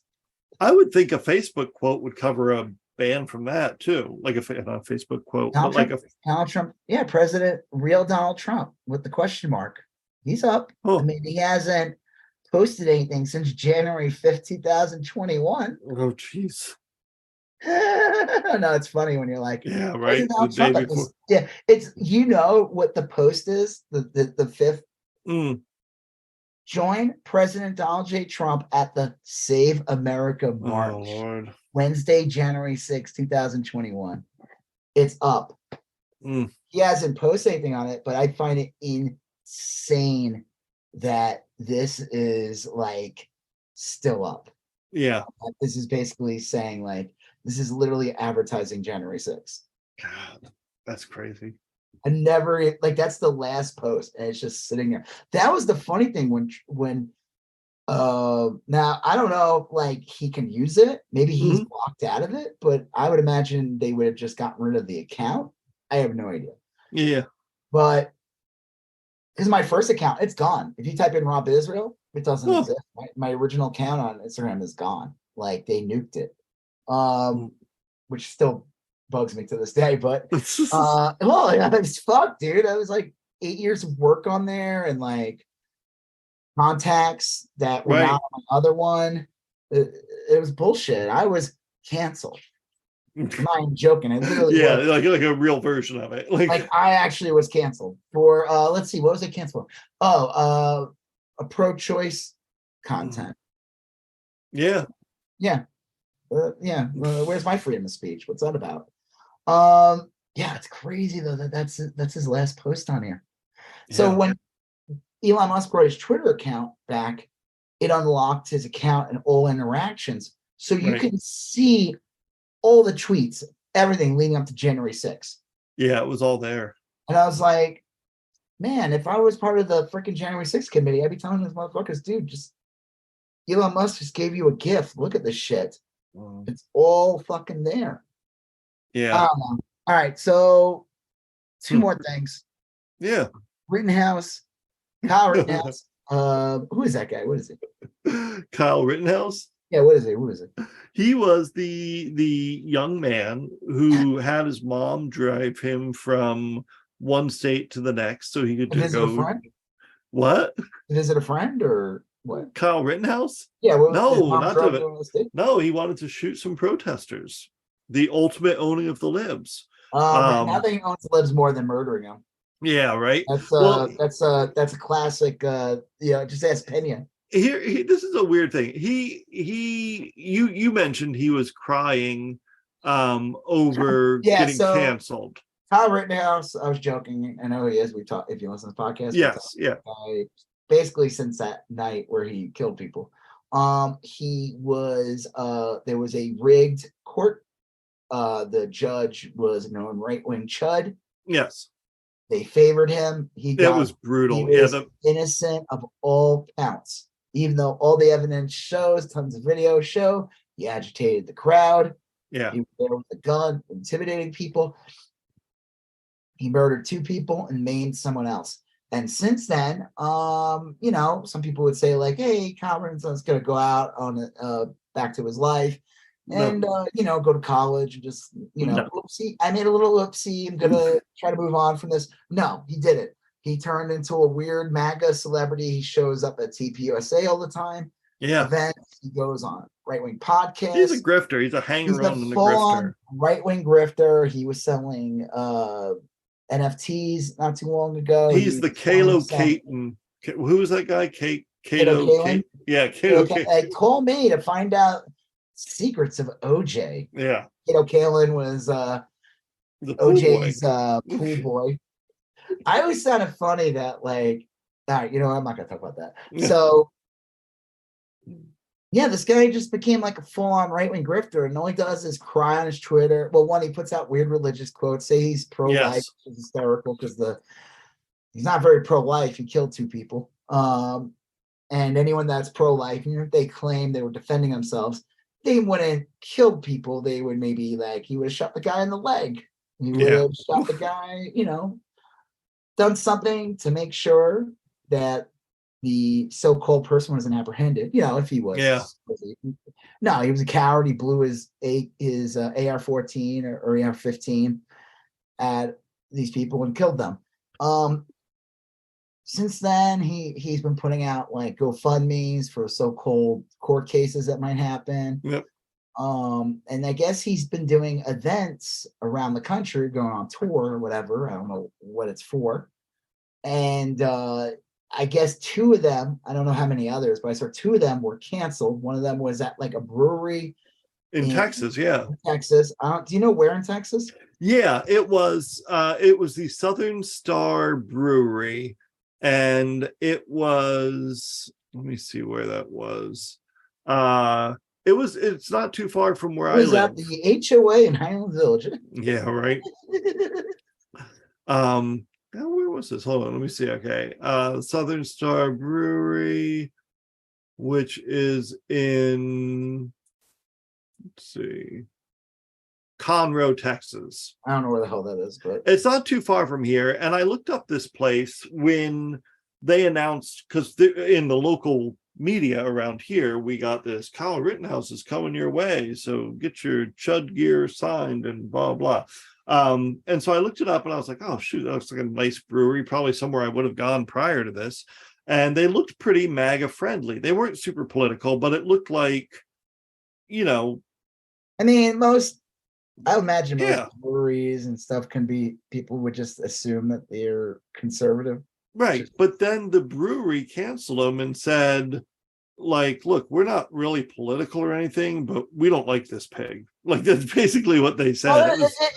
It's like the same thing with like Facebook bringing Trump back on. It's too polarized. It's a bridge too far. It's one thing to like host an event, even the fucking shitty, what are they called again? The Texas, the TP, whatever they were called. Yeah. True Texas Project. So like even those scumbags, like a place could be tricked into bringing them on, not realizing like, oh, they're like an extreme. They're not just like regular Republicans. Yeah. To me, they're all the same. Well, they put up on, they're all like, it's all the same rhetoric. So like, who cares? But like, it's one thing to host an event or whatever that like is for some conservative group or whatever. Yeah. But to bring an event that's literally highlighting, like, well, here's an example, like that shitty barbecue place. Yeah. Not far from where I used to live, where you live. They were horrible during COVID. I remember that. This was in the early parts of COVID. They didn't shut down at once. Right. They always donated to the school and shit. They hosted that husband and wife who waved guns at Black Lives Matter people. Remember that lady dressed like the Hamburger? Yeah, I do remember that. Yeah, and they were like waving their guns and they became little maggot celebrities. And what's crazy about them, the connection to Kyle Rittenhouse, was they were at the GOP convention, and that very night they talked about like defending property or whatever. Like, I remember that night or the next day. That's when Rittenhouse killed those people. Jeez. It was literally right around the same time, right around the GOP convention. See, I think all these things are connected, and it's rhetoric. It's because we watch it maybe like on the news, but it gets regurgitated in chat rooms and that's it on like 4chan, and the clip goes around. And that's the third part of the thread is that you have Trump, who gives it legitimacy. He's an elected official. 2, you have and all his cronies in his cabinet and everything. And then 2, you have social media just like pounding this stuff and making it really available, and dog whistles everywhere. And then once you learn the language, you start to think there's so many people that feel this way too. And Now I don't feel so bad about being a racist. And then you get these violent acts, those are the three threads that kind of like pull it all together. Yeah. That's a huge, big problem. That's like a country ending problem, So yeah, it's fucked up. it is. It's like really, it's overwhelming. And like I said, I've thought a lot about it, and I still only have like a vague sense of the contours. It's like the whole thing too. It's like, oh, this is just a lone nut doing that. Well, it's like, how many lone nuts are there? Because it seems like there's a lot of lone nuts then. But they aren't lone nuts anymore because they all communicate. No, they're not. Like Constable Yeah. Rittenhouse wasn't a lone nut. He was part of that group. He was hanging out with like whatever Yep. fucking militia that was there. He was working with the cops. Cops were like giving him water bottles. Well, The- even stupid things Proud like Boys that were there. yeah, a lot of these loners all have little Pepe Frog things on their profile, and it's like, no, they're not loners. They are loosely affiliated. They're all in the same team. I mean, like they may be loners individually, but they all communicate and they use this special language and they have their own holidays and rituals. Unite the Right in Charlottesville was like Yeah. a huge indicator to all that. And again, not enough was done about that. Like nothing was done, really. well, I mean, there were a lot of people that were arrested. And unlike the January 6th, it seems like more people might have been arrested from that. So Kyle Rittenhouse is bitching, claiming that his freedom of speech is being taken away. Okay. When it's funny when he cries about this, because it's like, okay, so the brewery decide we're not going to have you. And I guess in Vegas, there was a place that said canceled it also. Yeah. Do you know anything about the place in Vegas? It was, let me see, I had that up here a second ago. This one was mostly about the Texas one. Let me see if I can find the Vegas one.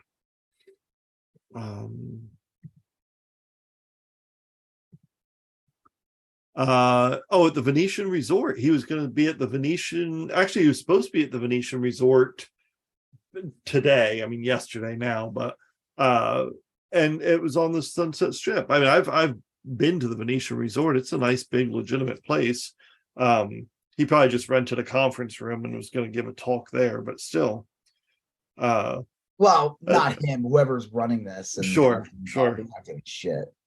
Yeah. He's like, my freedom of speech is being attacked, and it's like, it's not freedom of speech. We live in a pro-business country, and these businesses decided they don't want your patronage because they think that the patronage that they give you or whatever will hurt their other business.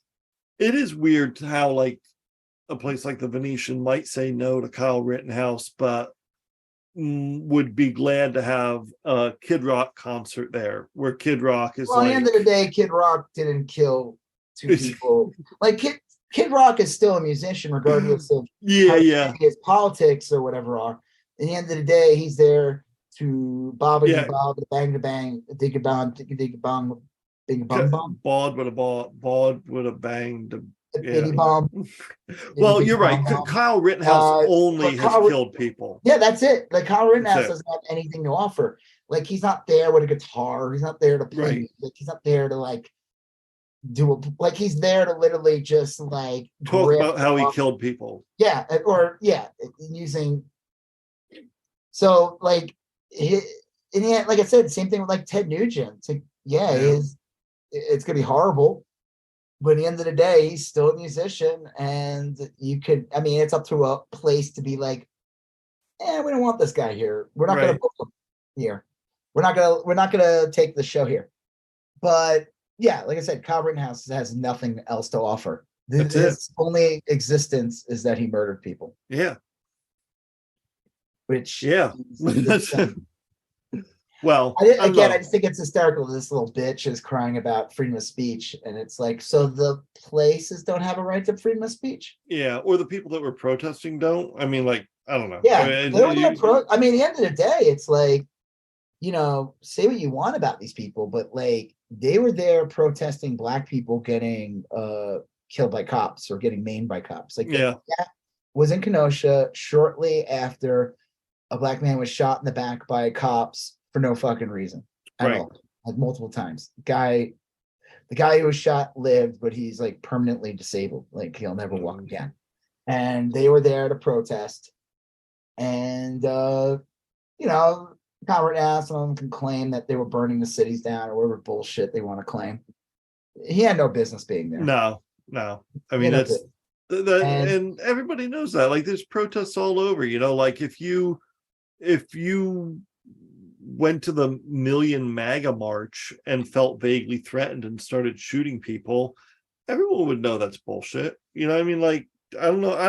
That judge was so egregiously awful. he was terrible. The fact that he gave away the game when he made some like anti-Biden comment during it. And then he had Trump's theme song playing on his cell phone and shit. I mean, it's just that's right. weird. He did. Yeah. It was weird. Everything about the whole thing was disgusting. It was totally rigged. Yeah. And the fact that this kid is still a fucking like an entity in hard right media is just blows my mind. So no, it's good. I think the best way to do it is to cancel the events. First of all, I don't know how these events are getting booked to begin with. Do they not even look at the events? Like, hey, what is this event? Well, I don't know. I mean, I could realize like who.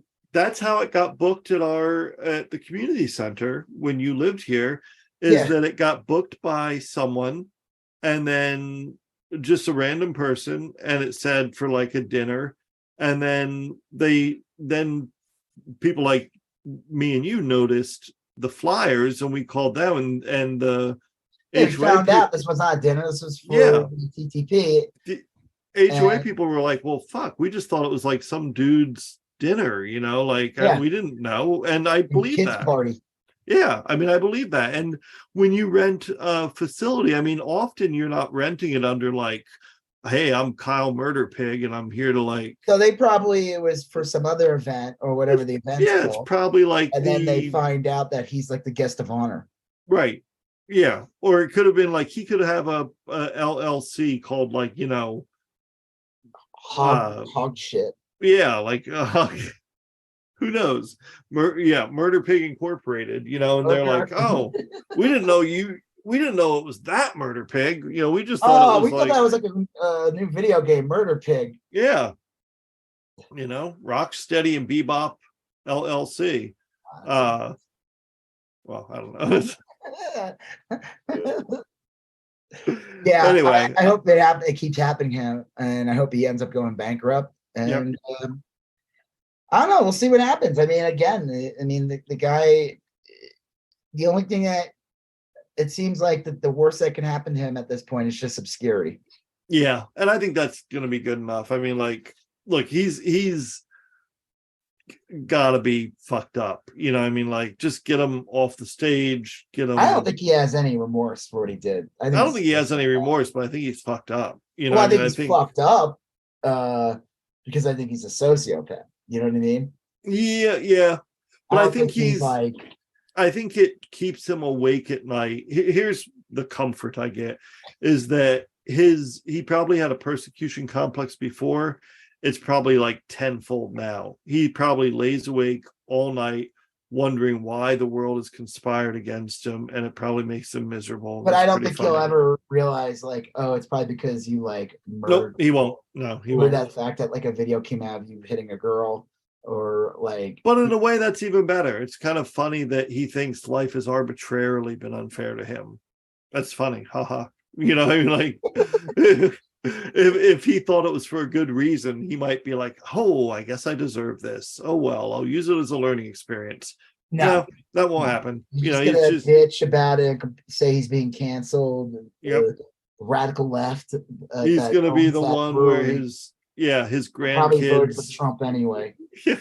His grandkids won't speak to him, or if they do, it'll only be to like give him instructions on how to operate his remote, but they'll be secretly locking him out of OANN or Fox or something. So you're talking about when he's older? Yeah. I don't think he'll have grandchildren. All right, so let's move on to the next thing. So real quick, this is somewhat related. The ethicist column in the New York Times the other day had a guy who said that his father has been watching right-wing media and now just consumes it 24 hours a day, and it's become unbearable. He doesn't want to talk to him anymore. But the last time he was over, his dad gave him all the passwords to his Wi-Fi and to his YouTube and all this because he didn't know how to operate it. And the guy was asking if it was ethical to like reprogram everything so that he's not able to consume right-wing news and to like fix YouTube so that he's not getting suggested these things. So anyway, hold on, looking up something. The ethicist said it was not ethical, but like every commenter said it was, except for the judge. They were real butthurt over it.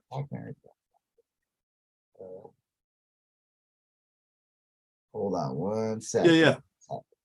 This sounds exactly that documentary I talked about, and you've probably never seen it. I brought it up multiple times. The brainwashing of my dad. Oh, I've heard. I think I've heard about this. I think you've talked about this you about it multiple times. It's a documentary from 2015 about this woman whose father, directed by Jen Senko, about her father's transformation from non-political Democrat into political Republican, and just like being completely brainwashed by Fox and like having all the weird talking points that make no sense. She couldn't deal with him. He lost friends. He lost like him isolated, and kind of similar. Maybe not as ridiculous, funny as where the guy just moved the passwords. But I forgot what they did to get him away from Fox. I think like his service was canceled or something. Yeah, there's something like she said that like in the last couple of years of his life, they were able to kind of get him back. I think he voted for Obama. They were able to like just keeping it away from him from a couple of years. Like, it's so funny. These guys will say like shit about like being a free thinker and all that, but it's like this isn't free thought. This is brainwashing and propaganda. Like, here's a man who was apolitical his whole life and voted a certain way, and but not super politically involved. Just middle of the road guy. I don't agree with these politics. And then you watch something over and over for like a year or two, and your complete outlook has changed. That is, of course, I mean, I don't know if it's brainwashing, but it's definitely conditioning. It's something, It's definitely it is literally everything the right wing complains about when it comes to like CRT or any other bullshit. It's all they projection. Want to scare people. It is, because that is exactly what they're doing. You see, before we finish this, talking about governors, you see fucking Sarah Huckabee banning like CRT in Arkansas. And I watched this interview with her, and the woman like interviewing was like, there is like no CRT being taught in schools. You know that, right? Like, and I don't know what bullshit she said, but people are like, congrats. So you got this fucking horrible monster. She's awful. Yeah. Well, they were saying, I saw a lot of tweets where it's like Arkansas ranks 49th in education, 49th in healthcare. It's not. It's like 38th or something. It's definitely in the low end, but it's not like the worst. Yeah, I mean, of course, it's not like it's like it is. I don't know if it's even in the top 10 worst, but your point is still correct. It is considered one of the low end, and here they are trying to make it worse. Yeah, or just being ineffectual. It would be just as impactful if she said, you know what, now we're no longer recognizing the past tense here in Arkansas. The first segregation wasn't that in Arkansas? Yeah, I think so. So I think teachers will not even be allowed to basically teach that. Yeah. The Brown versus Board or whatever. Right. Yeah. I don't know. It's fucked up. Well, she is a bad governor. There's a bunch of bad governors kind of running for vying for first place. Pathetic that like she ran, and it's like everyone's just like, yep, we're voting for her because it's fucking Huckabee's daughter, and I don't know. That is depressing. I mean, it was depressing because it was like right when she announced, you knew she was going to be the governor. Yeah, it was like, okay, we get it. This is like legacy bullshit and like nepotism. She's a nepo baby. Yeah, I mean, really, that term gets thrown around a lot. Nepo babies. She's definitely hungry nepos. Fucking googly eyed nepo. It's like She had to have gotten kicked by a mule when she was younger. I'm sorry. She does. Yeah. Her whole, how does one's whole head look like Owen Wilson's nose? I'm sorry. Like, it is like impossible for me to not say something about her. There's something like, it's hard. There's something like so, like, did she get her head stuck? She does look like, if you slowed down the scene where Negan hit Glenn, she looks like Glenn, like First impact. Yeah, like if you like if Negan stopped after one hit, right, in one whack. He's just like, oh, this is me now. I'm a little different. My one eye is over here now. And you're just gonna have to get used to that, no matter how hard it is to look at. Like I watch it and I'm like, sometimes her eyes are super close together, and sometimes they're really far apart, and I don't know what's going on. She's like a woolly willy if you're moved around, not just the little hairs. Well, that happens in nature. I think the flounder has an eye that moves from like one side of its head to the other, depending on like this. Sarah Huckabee Sanders is a flounder, you're saying? I think she might be a flounder. I'm sorry, but like, I know like you're not supposed to like insult people's looks and like. No, you shouldn't. But I feel like you get a pass with her. I think so. It's like Ab is this horrible person. Yeah, he's in a wheelchair, but like, I think it's fine to say like we should recreate the scene from Mac and Me. Yeah. I don't think there's anything wrong with that. That's not like that's more of an anti-Abbott statement than exactly disability statement. With her, I don't think I've ever seen anyone look like that. No, it's just her. So this is specifically targeting. She does look like if Sloth had a mate, Sloth Arena. Right, like if there were a girl Sloth. Rocky Road. Yeah, she starts talking about Baby Ruth and shit. Yeah, it's over. I will say this is what I think is wrong with her. I think she was a husky baby. Okay. And they used to clamp on her to get her out. That all tracks. Because I was a fat baby and they used to clamp on me. I know they did because I have like a little bald spot here. Okay. My mom, my entire life, lied to me and said that it was inherited.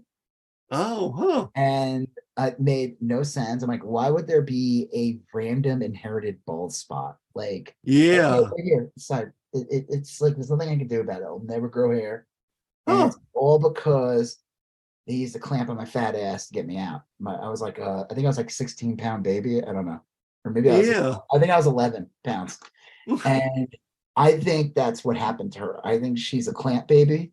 They used the clamp to get her out, and it kind of mushed the top of her head a little bit. God, did you guess how old? I think that's a good theory. Stallone has that too.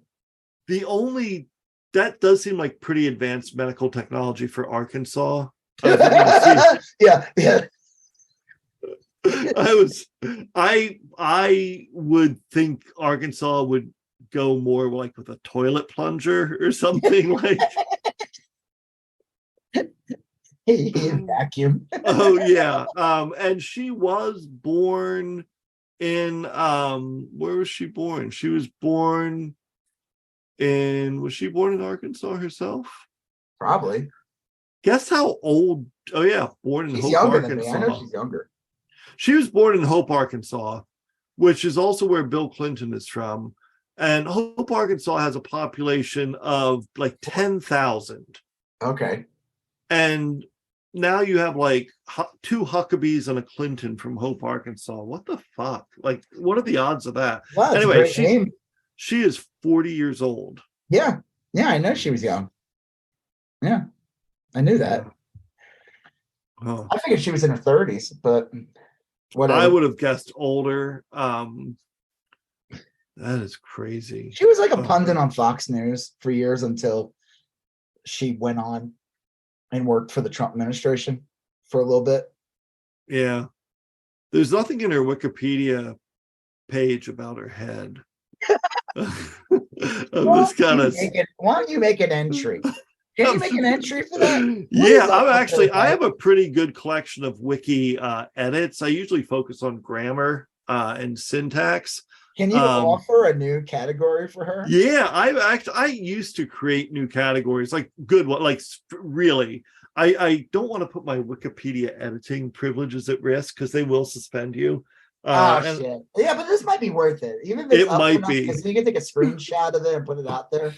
But like, I mean, again, I don't think this is specifically.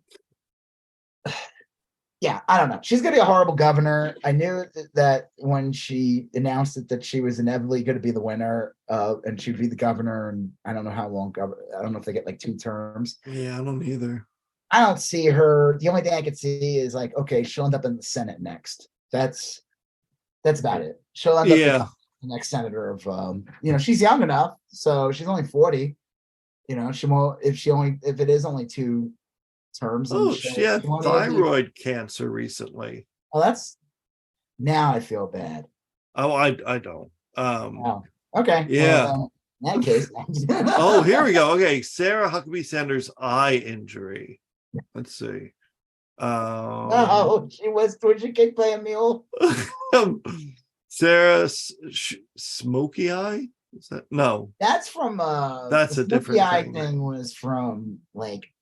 They made such a big deal about it. Like that's the thing about the right wing too. They like they always like talk about like how the left doesn't like comedy or whatever. And then like anything that makes fun of them in any way whatsoever, they lose their fucking shit. Like that. What's his face? The guy from Texas, the guy with the eye patch, McCain, they call him. Oh yeah. Well, he handled it okay, actually. Yeah. Believe it or not. I mean, all right.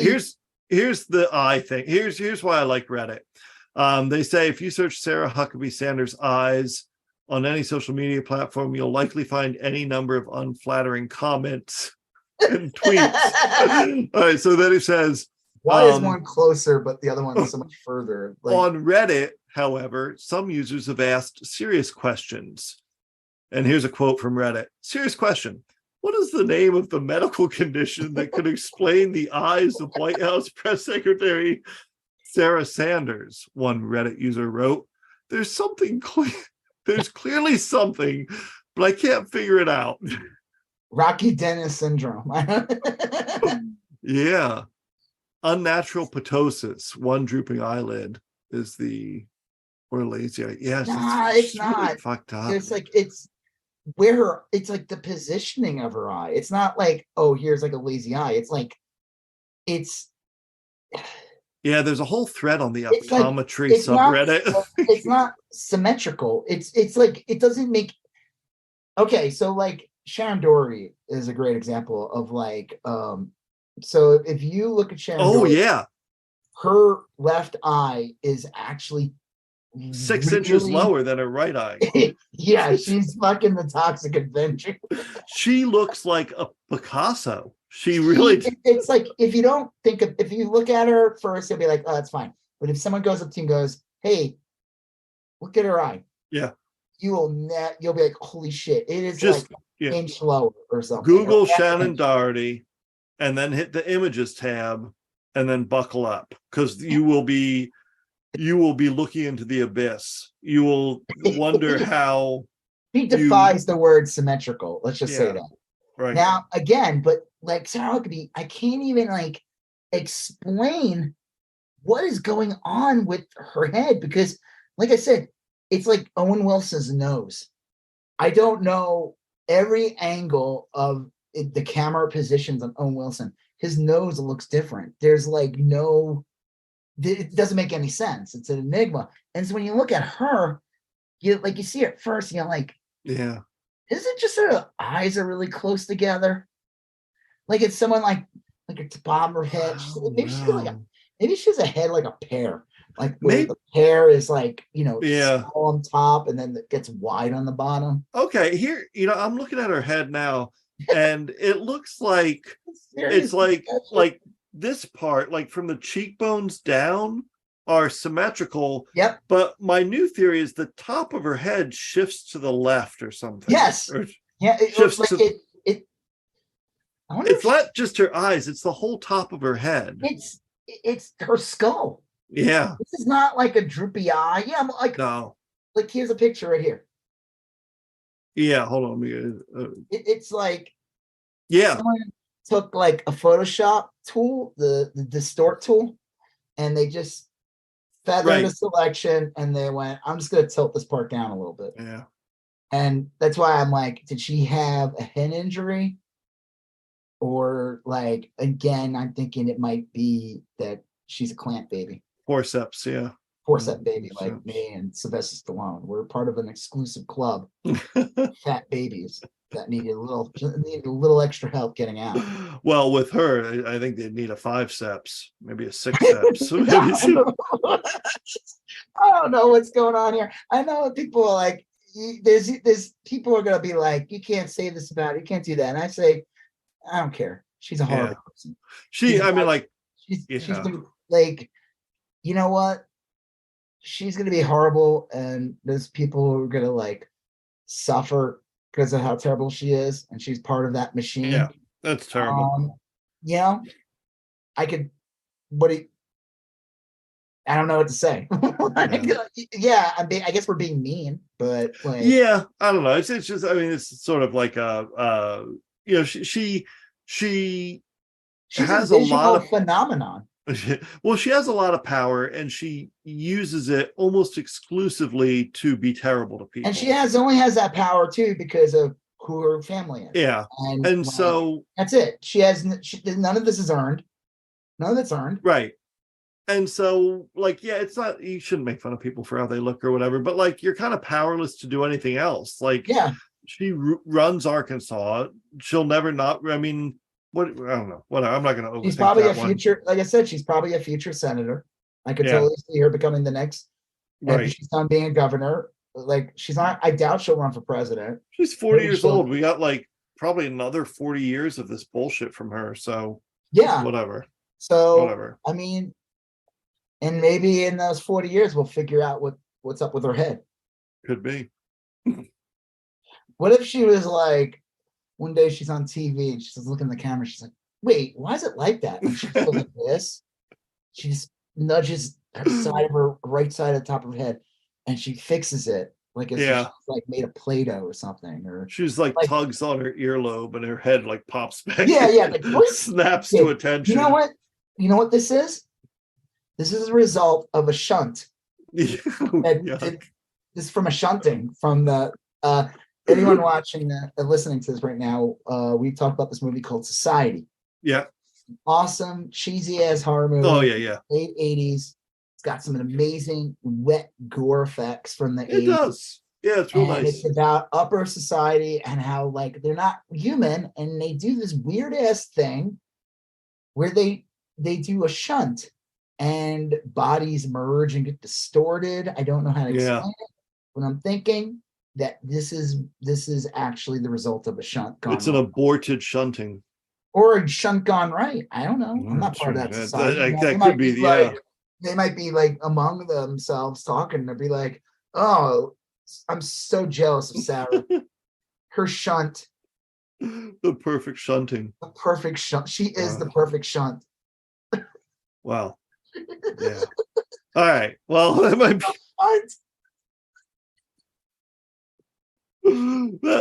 be that might be a good place to end that. DeSantis. Speaking of shunts. Yeah. Massive shunt. I guess I got carried away on Huckabee. DeSantis, I guess that's why they have her out there. Mm. So we get distracted by her weird skull. Yeah. Focus, and then Ron DeSantis gets to weasel in and be like, you know what I mean? It's like a game. Like I think DeSantis is. I think a lot of people are coalescing around DeSantis to be the candidate. I do think it's weird that there's not more chatter. I still think he's very unlikable, and I, like you were saying before we started recording, like I'd be real nervous if he declared and ran. I think he will declare and run. I'm going to be nervous. Period. I think DeSantis is. I'm nervous because of all the hype behind, like all the false hype behind him.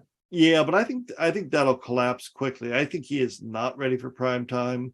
I saw him debate Charlie Crist, and I don't know if Ron DeSantis could get out of a debate amongst Republican candidates, frankly. Yeah. So we'll And the thing see. is, like, again, here's another person, just like Sarah Huckabee Sanders. Ron DeSantis is really young. He's not Yeah. what is he, 43? He's about, if not, I'll bet she's around there. He's younger than me, which depresses me so much. Yeah, it really, yeah. It really depresses me that this man is younger than me. Because He's I always wanted 44. to be governor of Florida, and Right. the guy's living my dream. It's not fair. He's 44 years old. Yeah, so he's like a year younger than me. Yep. And if I were him, I would not run against Biden. I would actually, if Biden wins a second term, I would run after and run against whoever, if it's Kamala Harris or whoever wins that. Yeah. Primary. I think that would be the wisest decision on his part because, again, he's young. Right. There's no reason to run right now because he can be more effective as a weasel, a TV weasel. I think but I think he's got to run because I think he's got a window. I think Florida's on the brink of collapse. I think seriously, I do. I think because Florida's going to sink under his feet. He got out of a few hurricanes remarkably looking okay. I don't know how that happened. Except for those boots. Well, yeah. I read in the news press today they finally identified the last body they had in a warehouse. Like they're still identifying bodies from that storm. So I wouldn't pat yourself on the back too much. Yeah. Well, they'll claim victory even in the middle of the storm, Florida's a tough place, and there's going to be more hurricanes and more disasters and more disease outbreaks and all that shit. He's not going to get more popular than he is now. I'll put it that way. And he should run because there's going to be some new guy or some new whatever. This is his moment. So I would take it. I think he's going to lose because I think he sucks. Yeah, I mean, that there could be some truth behind that. But then again, yeah, probably. Yeah, I mean, honestly, I think it's like those in college football, a kid's a junior and he just won the national championship game and he's a Heisman Trophy winner, and your options are to go to the NFL and make $1 bajillion or to go back to college and play for free and risk injury. Well, you fucking go to the NFL. I mean, like the only thing he can do by staying in Florida is screw something up. Yeah, so, why do they not? Is it because some football players don't get the opportunity to go to the NFL? Yeah, like if you're just a good player, like you're not a great player, and they tell you, like, look, if you go to college, if you stay in college next year and really knock it out of the park, you're in for a big payday. But if you declare for the draft now, you might not even get drafted and you're done. So it's like a gamble. Yeah, it's a gamble. And it sucks because if you declare for the draft, you can't go back to college. I think that's bullshit. I think you should be able to go to. That's because they use that, because they don't pay these fucking people. So yeah. They use it as a way to like intimidate people. It's stupid. I mean, like come directly to the NFL, which is what they should, because they're younger and that's the prime of their life, and that's probably what they're going to do the best anyway. You imagine telling anyone else in that situation, like if you're a junior in college, like, hey, you can't look for a job. If you look for a job and you don't find one, you can't come back here. I mean, like it's like bananas. It's bullshit. It's because it's a huge money-making thing and they don't pay the people and they intimidate them. It's horrible. Well, anyway, that's that. Yeah, so Ron DeSantis' big thing is, I guess, he's full in on the gas stove thing. Yeah.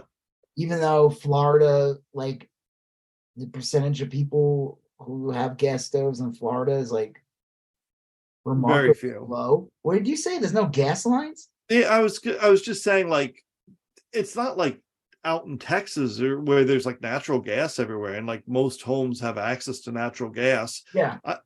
There aren't any natural gas lines in Florida that I know of. I mean, not in the parts of Florida I lived. I don't know how people with gas ovens get natural gas. Maybe they get it in tanks or something. I don't know. I just never really thought about that. Yeah, very few people use natural gas. Ron DeSantis just immediately latches on to any little culture war thing he can find. Right. He wants to, that's how he's been successful, is that he like jumps on all the Fox News trends. Yeah. And rides them and then moves on to the next one. Yep. Yeah.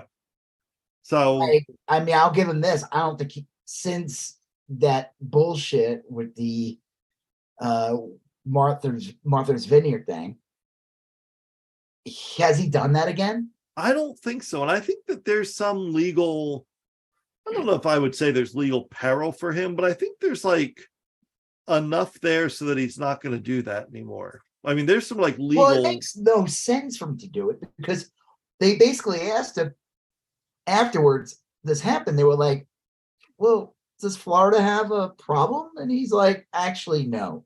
We might get like a couple of people trickle in here.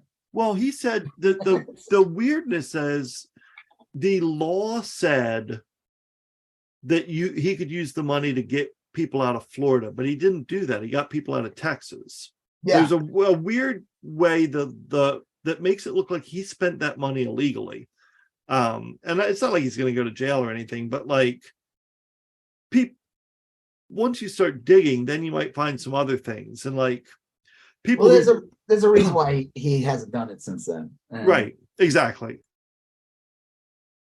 So, yeah. Was there, I mean, before we go, was there anything besides the gas stove thing, though? You had a reason you wanted to bring up DeSantis. Yeah, I just wanted to bring him up as kind of like the next wave of where all these things were going. Because with him, like with a lot of them, the cruelty is the point. You know, like a lot of what he is doing is cruelty, and that just kind of, I guess I was thinking of those threads I was trying to draw together into a story. Ron DeSantis is like Sarah Huckabee's right eye. Yeah. You don't know where it's going or what it's doing. There you go. But you know, it's off-putting. You know, it's well, all right, I'm done with that. I will say this too, real quick, before, because yes. that was a good way to end it right there. Yeah. You know, but I have another one too. That's a circle back. Okay. If an outbreak where shrooms take over, fungus takes over our brains. Yeah. Florida will probably be the first state where it happens. Oh, easily. Yeah. Right? Like the environment alone. Mudding in his quad will fall into like brackish water. Yep. It'll be a little hotter than last time. Yeah. Rarely is the weather described as moist, but that's often the case in Florida. Moist. Do mushrooms grow a lot in Florida?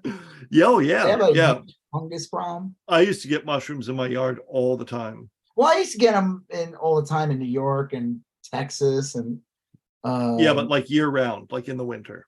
Oh, yeah. That shouldn't happen in the winter.